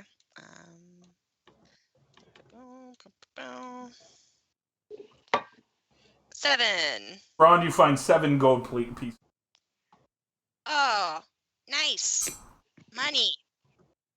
And so, so Frond rifles through the bodies. Nothing else of interest is on them. Rifles through the bodies, gets a little bit of money for the group. Hey, yo, Frond, did you find anything on those bodies? 7 gold pieces. Can I borrow $1? Can I get a buck? What is $1? Is that a gold piece? I'm sorry, can I borrow a gold piece? Let me hold a Yes. gold piece real quick. Here you go. Just let me hold it for a little bit. You can have 2. There's 7 of them, so we Thank can you. split I'll them hold up. 2. I'll hold 2. That's cool. I'll hold 2. Dragon just watching Shujaa be like, let me get at that, and Frond's like, yeah, it's fine. It's fine, I don't care. You can hold 2. Okay. I've touched their bodies enough to figure out if they had anything good. So shall we move on? Yes, we shall. I'm good. Okay, because it's either that or I'm just going to continue to see what I can do here. Got some extra bread now. Let's go. Yes. Let me catch up with where you are. So you see the room that they were building a barricade into. At the top of the room, there's 2 doorways. At the top of the room, there's a big barricade in front of the first doorway of beds and chairs and stuff. And then at the bottom of the room, there is a door into another hallway. The paper bird is moving toward the bottom doorway. Hmm.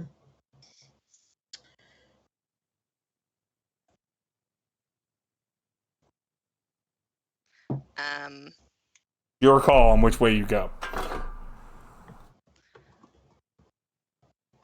Frond is going to go listen at the door that it's not pulling towards. 'Cause what if something- Amongst the rubble. Yeah, 'cause what if something bad comes? Yeah, roll perception for me. Why is it this fucking game? Okay. God fucking. Okay. 14. 14. You hear nothing. There's no noise coming from the other side of the room. Nothing in there. Can I try to roll a perception check? Yeah, you can all roll perception checks. Go for it. And then I'm going to say Dragon roll an insight check on this. God. Should I roll perception too? You can if you like, yeah. 9. I'm afraid of your perceptions. You also hear nothing. Oh, hi Mo. It's not cat time. A 19 for my perception check. You also in the room hear nothing. It doesn't sound like there's any sound. There's just this big barricade, like they were blocking off the room. And again, the paper bird is going toward the bottom, but they seem to the Dwergar at least seem to think that this was an important room. I don't like the cock blocking of my paper bird. I'm just saying, it's not. Yeah. Now the paper bird is going to the open, the normal door to kind of the southern passageway in this room, like the bottom doorway out of this room. The top doorway the paper bird isn't going toward, but it is blocked for some reason. And then I think Dragon, if you I think you would roll an insight on this one. I'm gonna have you roll insight on this. You might be muted, which means I'm not hearing you say words. Dragon. Dragon's muted. Dragon, why are you muted? Check. There you go. There we go. Okay. Yeah, I'm not muted, but when I switched over to Skype, it said there was a problem with my microphone device, so I just had to unplug and replug. 23 on insight. So you know with a 23 there are essentially 2 reasons to block off a room like this if it's not where you're going. And it's not where you came from, which is the path into this place, as far as you can tell. Either 3 reasons. A, to defend from people coming in. Mm-hmm. B, to protect something of value. Or C, to defend from whatever is inside that room. Those are the 3 reasons that any room would block. You're pretty sure it's not the first one. So it's either to protect something of value or because something in that room is bad. Well. And so I'll leave it up entirely to you as a group on whether or not you go into that room. I say we skip this one, but we can totally check it out. I'm not opposed to it. Mm-hmm. It's hard to imagine it being worth it versus like whatever risk may be associated. Yeah. If I'm not finna get rich off the joint, I feel like we should just keep it moving. Right? We'll probably come back through here when we have Floon, right? Yeah. Yeah, and then we'll have an extra hand with us. Yeah. That sounds let's good. see how we're feeling on the Renee, the forgotten NPC, is like, yeah, I agree with the group. It just zooms in all of a sudden. Yeah, I agree. I am also here. I see you handled all these problems for me. Thank you. Hey, you open the door. No. You can have him open the door if you want. No. Well, maybe on the way back. The bottom door is not blocked, and you can just open it up. And make your way southward, if you will, through the corridor. It's back to dark. The torch lights. Ooh, that was a big zoom. An accidental gesture. Before you go any further, Dragon. Okay. So right before you get in there, because you're going to see it, because it's lit up at the end of the corridor. The giant wiener. Giant wiener, yes. As per usual. Oh, I see what's happening. I'm doing it wrong. That's my bad. So on the wrong, one of the 4 windows that I have open with D20 in it, showing in some fashion. A massive wiener. Dick there. Is that P? Like, what's happening? Why it does say P underneath it. Oh, I can't. I have icons. Site.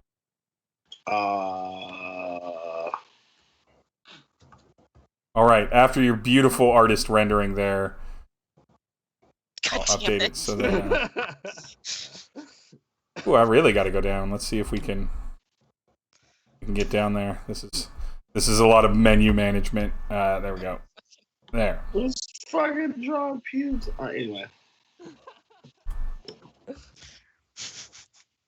We are grown adults, just to remind everyone. I'm 12.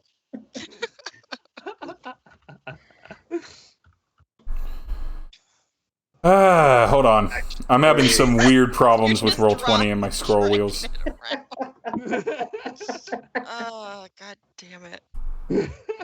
Why is the tip so pointy? It's incredibly pointed. It's more aerodynamic that way. Yeah. Yeah. It's for efficiency. And now it's sideways. It's like a... All right, people can see more of the map, but it's fine. And then let me uncover poor. Dragon's just standing in the hallway watching this with his mouth open. So you see in this area, let me read the bit here and I'll reveal the icon. Threadbare curtains hang on the east wall of a long hall, in the middle of which there's a muscular half-orc in dingy robes, standing with his foot on the chest of a male human with wavy red-blonde hair. Fire burns around the orc's clenched fist, and his victim cries and squirms helplessly beneath him, and it's more of a really quiet whimper. Seated on a raised platform to the south behind him is a nightmarish figure wearing black robes. In his large white eyes and rubbery purple skin with 4 tentacles encircling its inhuman mouth. It cradles and gently caresses what looks like a disembodied brain with teeth. Now I will reveal those. Alrighty. Yeah. So that is what you see. I need Dragon to roll stealth, please. Okie dokie. Ooh, 19. That's about as good. That's almost as good as it gets because I have 0 in stealth. Token layer. Thank you for moving the dong. Move the dong away. So your stealth is that. Give me a moment.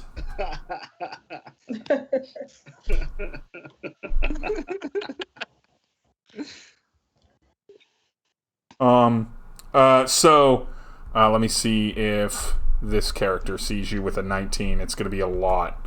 I'm going to have to roll real well. Nope. So they don't see. It doesn't appear that the person standing on the human's chest, or the person being stood upon is seeing you, but the tentacle-mouthed, strange purple-skinned creature just stands up and simply puts down the disembodied brain with teeth and looks in not your direction. It might appear that way, but looks directly at the person torturing this strawberry blonde beautiful boy that's being tortured on the ground. And says, "Deal with them," and starts walking off in a direction. I'm gonna need everybody to roll initiative. Hooray! Nobody Yay. to ask what that mouth do. Nobody. Hey, what that mouth do? Immediately the half-orc looks at you and is like, "What?" Hey, girl. 19. 19 for Chesmee. 6 for Shujaa. Did you get mine, Steve? Yeah, I got your 21. Dragon, what's your nit? 16. 16. All right, we're going to auto-roll the initiative for these people. Did anyone get a nat 20? No. I wish. That's too bad. We can call my roll in that 20 if you want. No. So he moves. Oh, I'm not on the right layer. He moves, and so he goes 1, 2, 3, 4, 5, 6, 7, 8, 9, 10, 11. He just bounces. Okay, that's fine. You don't want, as a level 2 party, to fight a mind flayer? Why not? Not really. So first to act would be Frond. Excellent, good. And Frond, so you see in the back corner here is the little brain boy, and then Floon's on the ground, and then didn't mean to do that. Floon's on the ground, and the person standing over him is there. I apologize. They didn't have art assets for this, and I didn't realize for it. So it's just enemy. And then, you know what? I'm just going to remove Floon, so it's less confusing. So these are your 2 enemies. And then that's it. Okay. I was just trying to figure out how to put up a thing without hurting Floon. So. Yeah, Floon is there directly under him, so any area stuff will be there. Fuck. Okay, I think for now, what I'm gonna do is I want to trying to get him like off and away from Floon. So I'm gonna use Thorn Whip as opposed to Chill Touch, because it lets me pull. So I'm gonna do that. I guess I first have to move past Dragon, but that's gonna be a 25 to hit. Yeah, that's gonna hit. That's gonna hit. Dope. So Let's go. Here. And so 1d6, that's gonna be 5 damage. And because, so if he's larger or smaller, he pulls 10 feet closer to me. String save? Or no? No, it's just whether if I. All right, so he pulls 10 feet closer to you. So he gets. So you've moved him off of Floon, which is nice. Yep. And he gets a little bit close, but he's not technically in melee range, so that's good. Yes, and then I'm just gonna doot into this corner. You can't see me. Hold on. You go into that. Hold on. Before you finish going into that corner, give me a moment. Oh fuck. Let me see if there's anything in that corner for you. No, I don't like that. Nope. Straw pallets, rusty manacles. That's it. Excellent. Good. Good. I've now cleared the way for you, my friends. Excellent.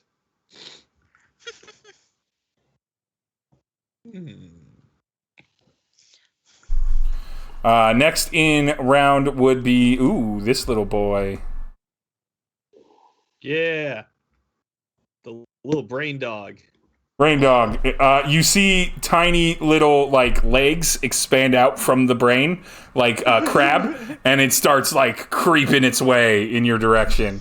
Good. I like brain, but I don't like brain. When I said don't I like wanted to brain get brain, legs? I didn't mean like this. Yep, it can get there if I fuck with it. All right. It's got movement. It's got big I think movement. it's a beak, actually, if that makes you feel better. Yeah, it does have like a little beak. And so the first thing it does is it reaches out with its little pincer legs, and it attacks Dragon. Because Dragon's right there, and it can see Oh him. my gosh. And with a 9, it does not do anything. It just hits like your shins, and it does nothing. However, then it leaps onto Dragon's head, and it digs in with its mouth. I need you to make an intelligence saving throw. Intelligence saving throw. Wow, that's my my. God. That's everyone's weakest saving throw. That's a 10 total. Ooh, shit. Also, hold on. It takes it needs to make a dex saving throw of 14 or higher. 14 or higher. Yep. Has it, besides, oh yeah, no dragon has taken damage. I was trying to figure out how hurt. It makes a 14. Oh wow. All right. Dragon so and Frond have takes- taken damage. No one else has. It takes Yep. it takes half 13 damage. Half So 13. 6, 7. 6. It's always rounded down. Okay. So 6 damage. Okay.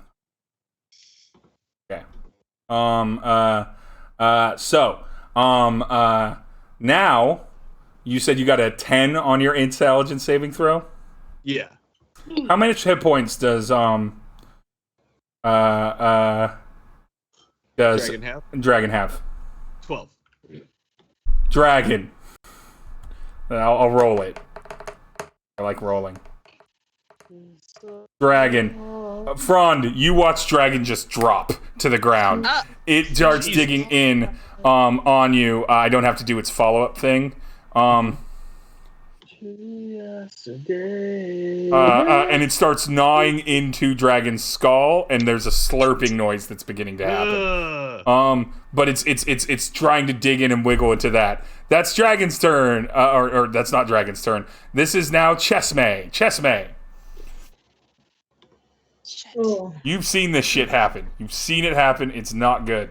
I'm tired of these. I'm tired of this. I think.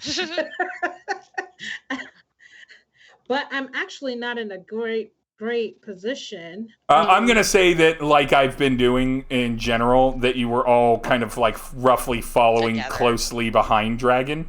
Yeah. And so I'm going to say that you're probably like just behind where Dragon was. Maybe a little bit further back, but you're in range of certainly the mine things that have found him. I feel like can I do a magic missile here? Yeah, you can flip a magic missile on him. Let's give up a magic missile. All right, that's 2d4 3 times. Are you doing it all at the Brain Boy? Yep. I want him out of here. Okay. So 2d4 3 times. You can just roll all 6d4 if you want. Yeah, let me just roll 64. So Give me the total.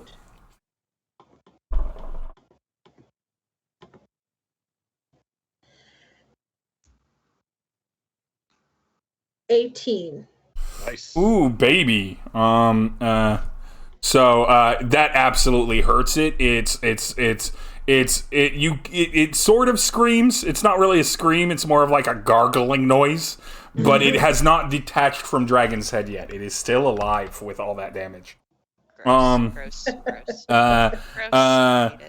Chesmee, do you do anything else beside Magic Missile? I think for now, let's leave. He's hurt, right? So He's down. He's unconscious. With the brain boy on him. I just want to make sure Dragon is good. So I think I'm going to go over and help Dragon. So you're going to go next to him and do a medicine check? Yes. Wait, so I'm actually unconscious? Yeah, you took 16 damage. 16 damage. Okay. Yeah, sorry. I apologize. You never told me that part. I apologize. I have healing spells prepped, Chesmee, just so you know. Yeah, you've seen Frond heal, so you would know that Frond can probably heal him back up. Yes. So do you want to get close to the brain boy? Because he's, like, right on top of Dragon. It's literally, like, on him. Because he's hurt, and yes, Yeah, I want that's to fine. make sure Dragon is good. I'm going to get close. All right, you're going to get close. I'm going to say that you're going to get close, but you're going to drop down to, like, a knee or something. Yeah. You can't do an action now to stabilize him, because you do use your action to do that. But next round, if he has not been brought back up, you can do a medicine check to prevent him from potentially dying. I'm going to allow Shujaa room to get in there and do stuff if you want to do a melee attack, Shujaa, or you can just cast a spell across Chesmee. That's always fine. You can cast through allies. Perfect. And it is, but it's not Shujaa's turn yet. It's Dragon's turn. Aaron, roll me a death saving throw. All right, that's just a D20, right? D20. Don't All roll right. a 1. Oh, No. 1. 12. 12. That is one success. You are not dead yet. Now it is Shujaa's turn. The brain's still there, right? Yep, brain is still there. It looks pretty injured, but it's still there. I'm gonna use Firebolt on it. All right. Fireball? Or firebolt? 2 hit, 7. That's not gonna. The brain, you just with the shock of Dragon just dropping like that from the brain. Shujaa, you just miss him. You just can't quite hit him without hitting Dragon. If you hit Dragon, you'll already be hurting a unconscious thing, and your Firebolt misses. It goes wide. It happens. It happens to the best of us. That's true. Unfortunately, because Dragon is down, and technically the little brain boy is kind of in the way, and Chesmee's there, I don't think you could move through forward. Do you stay where you're at, or do you move back further, Shujaa? I'm actually gonna take a couple steps back. Okay, you can move yourself appropriately. Fuck. And so now we go back to now because he saw where you went. Yeah. The gentleman that was standing and that you dragged closer to you follows Frond. I mean, that makes sense. I'm not gonna lie. And Hello. actually, he doesn't get very close to you. I'm sorry. He goes back. No. This is cruel. This is the battle though. This is the big boy. Why Game Mommy's so cruel to me? He goes All back I do is give and he Game stands. Mommy opportunities to hurt me. He goes over. He kicks open the door so he can see Frond, and then he steps back a little bit. I need to see what this is. Hello. I need you to roll a dexterity saving throw, Frond. I'm good at that, mostly. 15. You just is that his save? Yeet. I think it's a save. I think you saved at least. Nope. Nice. Give me a moment. Everything's coming up, Frond. Yeah, that is a save. However, Some things are coming up, Frond. nope. It's not dinner time yet, bud. Cast it, you little bastard. Okay, I'll just roll the die.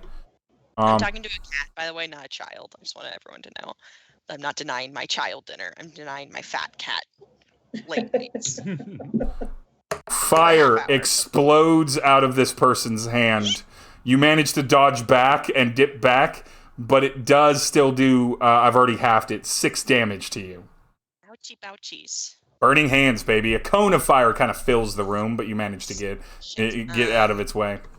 So I was at 12, right? You had taken 4 damage, so whatever that brought you down to, and so now here's another I 6. accidentally healed myself. So then 6 was it now? Yep. Yep, so I'm down to 8. Okay, I hate that. Mm. I hate that for us. You hate that for you. That's tough. Now it is back to the top. Frond, it is your turn. Okay. You're injured. You've got this dude. He's not in the way. He's not in between you and Dragon. Yeah, I'm gonna cast. So because healing. Let's see. I'm probably gonna do with Cure Wounds. That's a touch spell. Yep. I can't do Cure Wounds because I have a cantrip. So I'm gonna do Healing Word as my bonus action. But I'm gonna start with my cantrip here, which is Chill Touch on that. Oh God, do I want to go for this bad man or do I want the brain thing? How fucked up is it looking? It's looking pretty hurt. Okay, I'm gonna go for that then. I'm gonna roll Chill Touch on that thing. So that is gonna be a 21 to hit. That'll hit it. Nope. That's gonna be. Oh, show me the fucking dice number I rolled. No, a 4 damage. Oh, it's still on top of Dragon.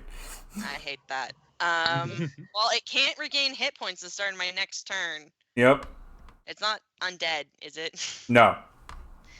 That figures. And then so. I'm gonna cast as a bonus action Healing Word on Dragon, and that'll get him up, right? Yeah, that'll automatically get him up. Okay. He'll be on the ground. So cast your Healing Word. What's your so that's 1d4 plus 4. So I rolled a 2, so that's 6. 6. 6. So heal yourself 6 points, Dragon. You are on the ground and you're prone, but you are when it's your turn, you can stand up. Cool. Thank you.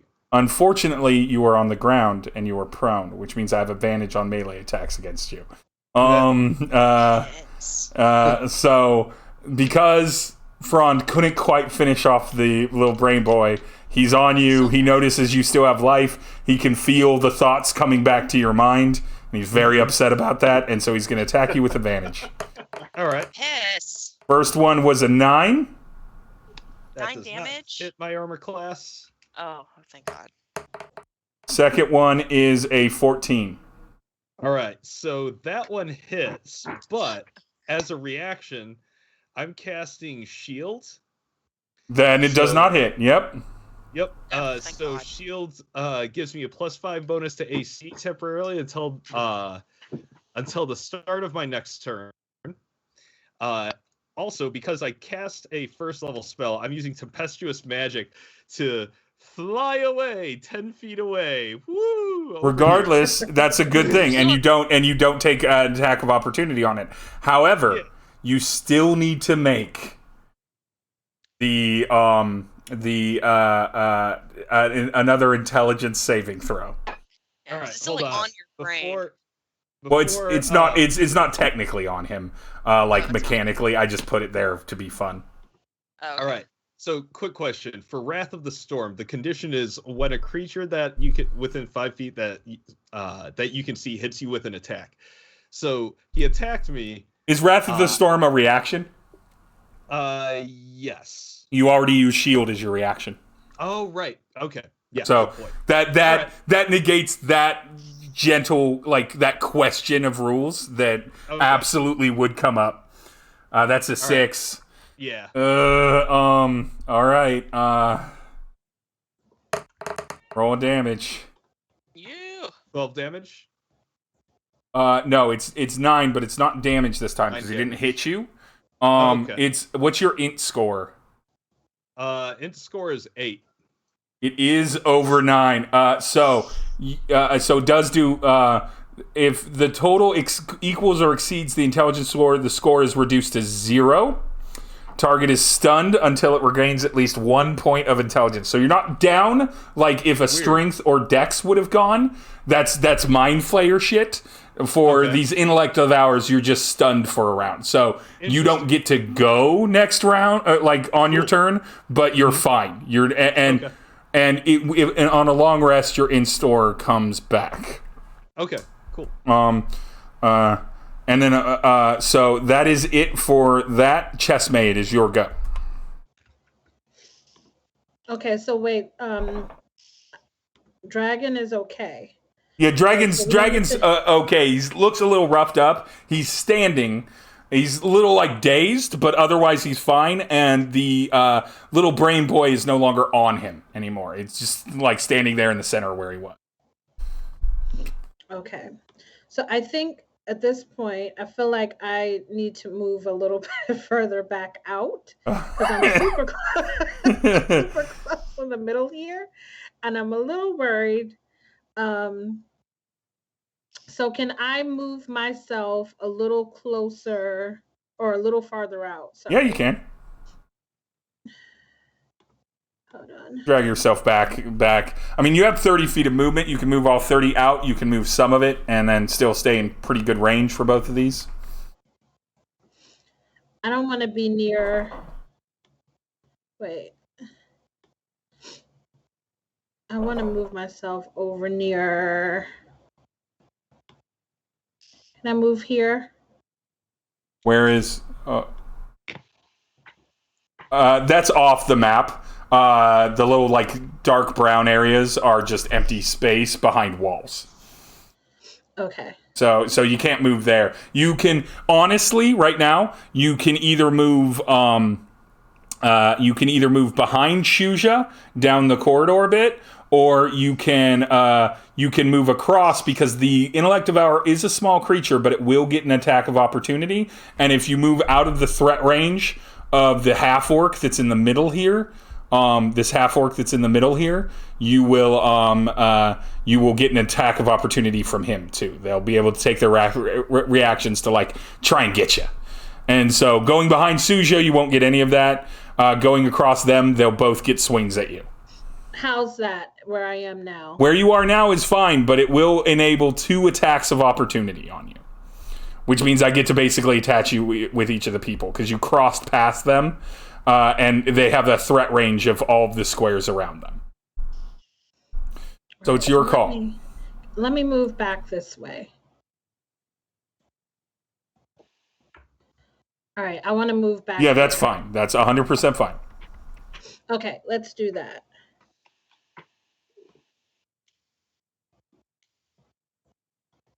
And then do you cast a spell? Because you've got range, so you should be able... Yes, I do. I want to... I feel like I want to give another magic missile. Give another magic missile. Do you go brain? feet. Do you go brain, or do you go... do you go brain first, or do you go to the half-orc guy?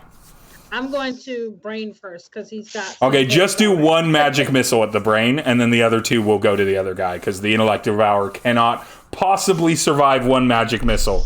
And No. so, Chesmee, it has 2 hit points left. Chesmee just lights up that one. You were so close, Frond. Chesmee just lights up that one real bad, and it just crumples to the ground dead. The other 2 magic missiles you can line up on the half-orc and auto hit him. Perfect, okay.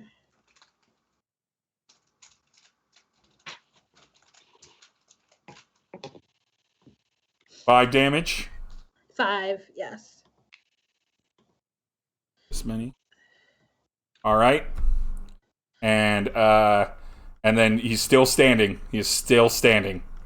This ass wipe is... Man. We do not stand. Unstandable. So you can hit him with another 2d4. Unless you rolled 4d4 on him already. No, let me hit it. Magic Missile is a very good low-level spell. It does quite a bit of damage for low-level creatures. It's no Eldritch Blast, but... And with 2 damage, he just takes the thing and then smirks Of course. I would too.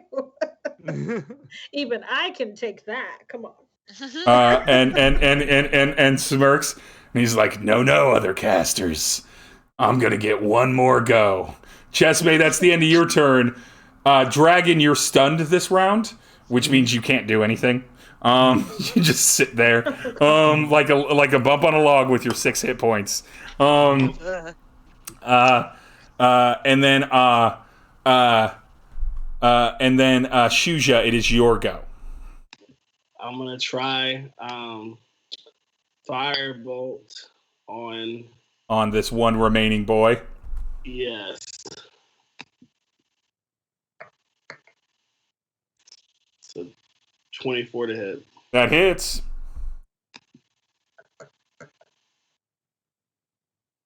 Get him. 1 damage. To him. Oh. 1 damage. He gets the firebolt, and he's like, I think you all need to be taught a lesson. Shujaa, do you move at all?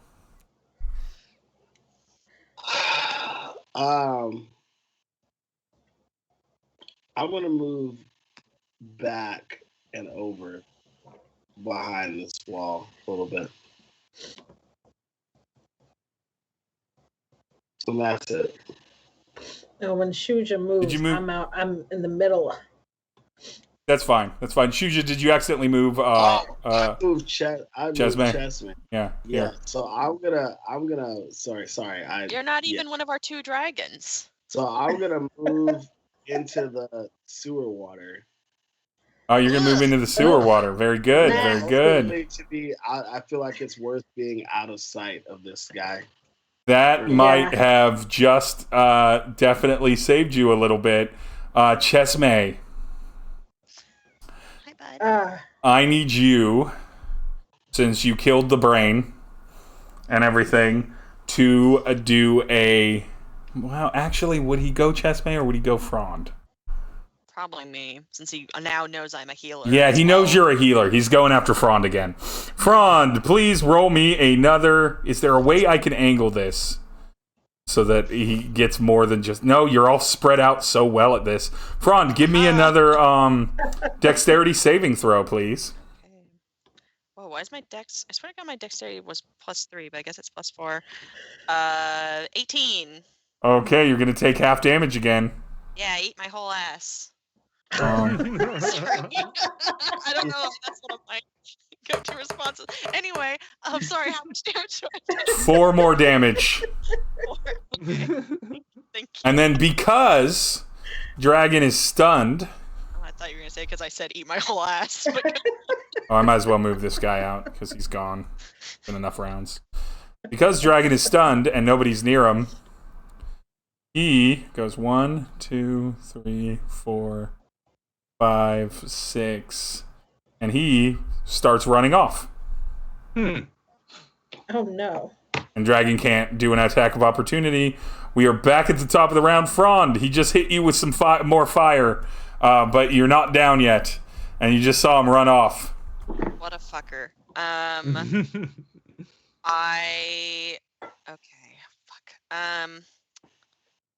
I am going to get to him with my movement. It's 25. Yes, it's 25. Okay, so I was expecting to run off the fucker.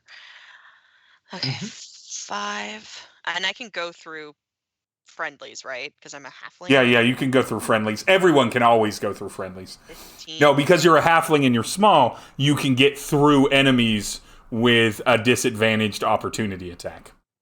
And you can, I'm just not, like, I feel like I haven't been on a map for so long, but you can move diagonally, right? Yep. And I don't do the whole, 1.5 spaces thing. Diagonal spaces are 5 feet like everything else.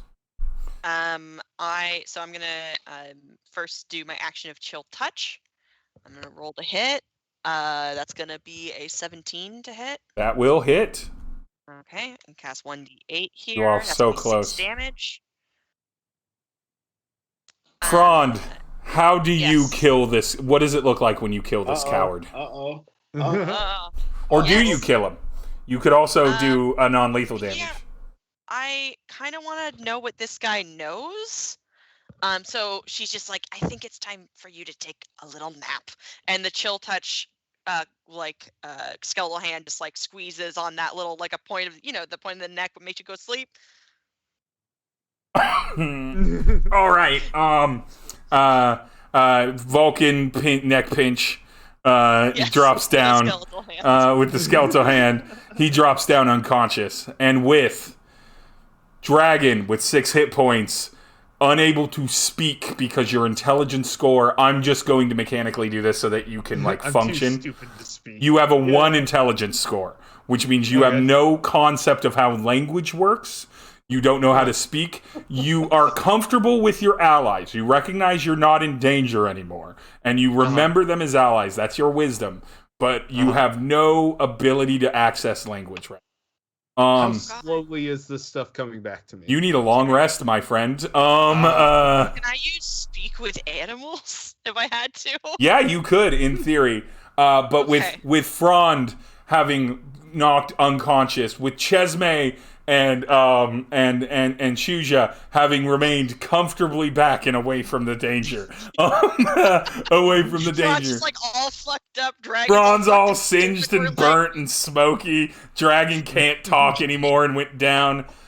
That is where we will end this session of Waterdeep Dragon Heist. And we will be back next session to finish out the rooms of this dungeon or these sewers, and see what goodies might be lying amongst them, and what this half-orc might know about the whole situation that's going on. The body of Floon, breathing slowly, resting, barely holding on to consciousness, but grateful. Grateful. You have found Floon. You have succeeded at your initial goal. And Renee, who stood all the way in back in the other room the whole fight, is like, excellent work, champions. Excellent work. You're all such heroes. And that's it. That's it for today. That's it for today, folks. Thank you very much to my Booty P heroes. You can... you can find our wonderful Booty P folks on their various social medias. At My Name is Prowess, at Rawn, at KadeshFlow, me at Dying of Exposure, and Frond also plays in Through the Mill, or you can just donate to a charity for them. That always works. I'll know psychically. Keep following the Nerdcore Vocalist Producer Challenge at nerdcorevpc.com for more music. This is a collab session. We'll see what my tracks sound like, because I still haven't recorded my vocals for either of them. Finger guns. And we will see you all in a couple weeks. Thank you, everyone that was active in the chat. Bye, everyone. Bye. Good Thanks for night. coming.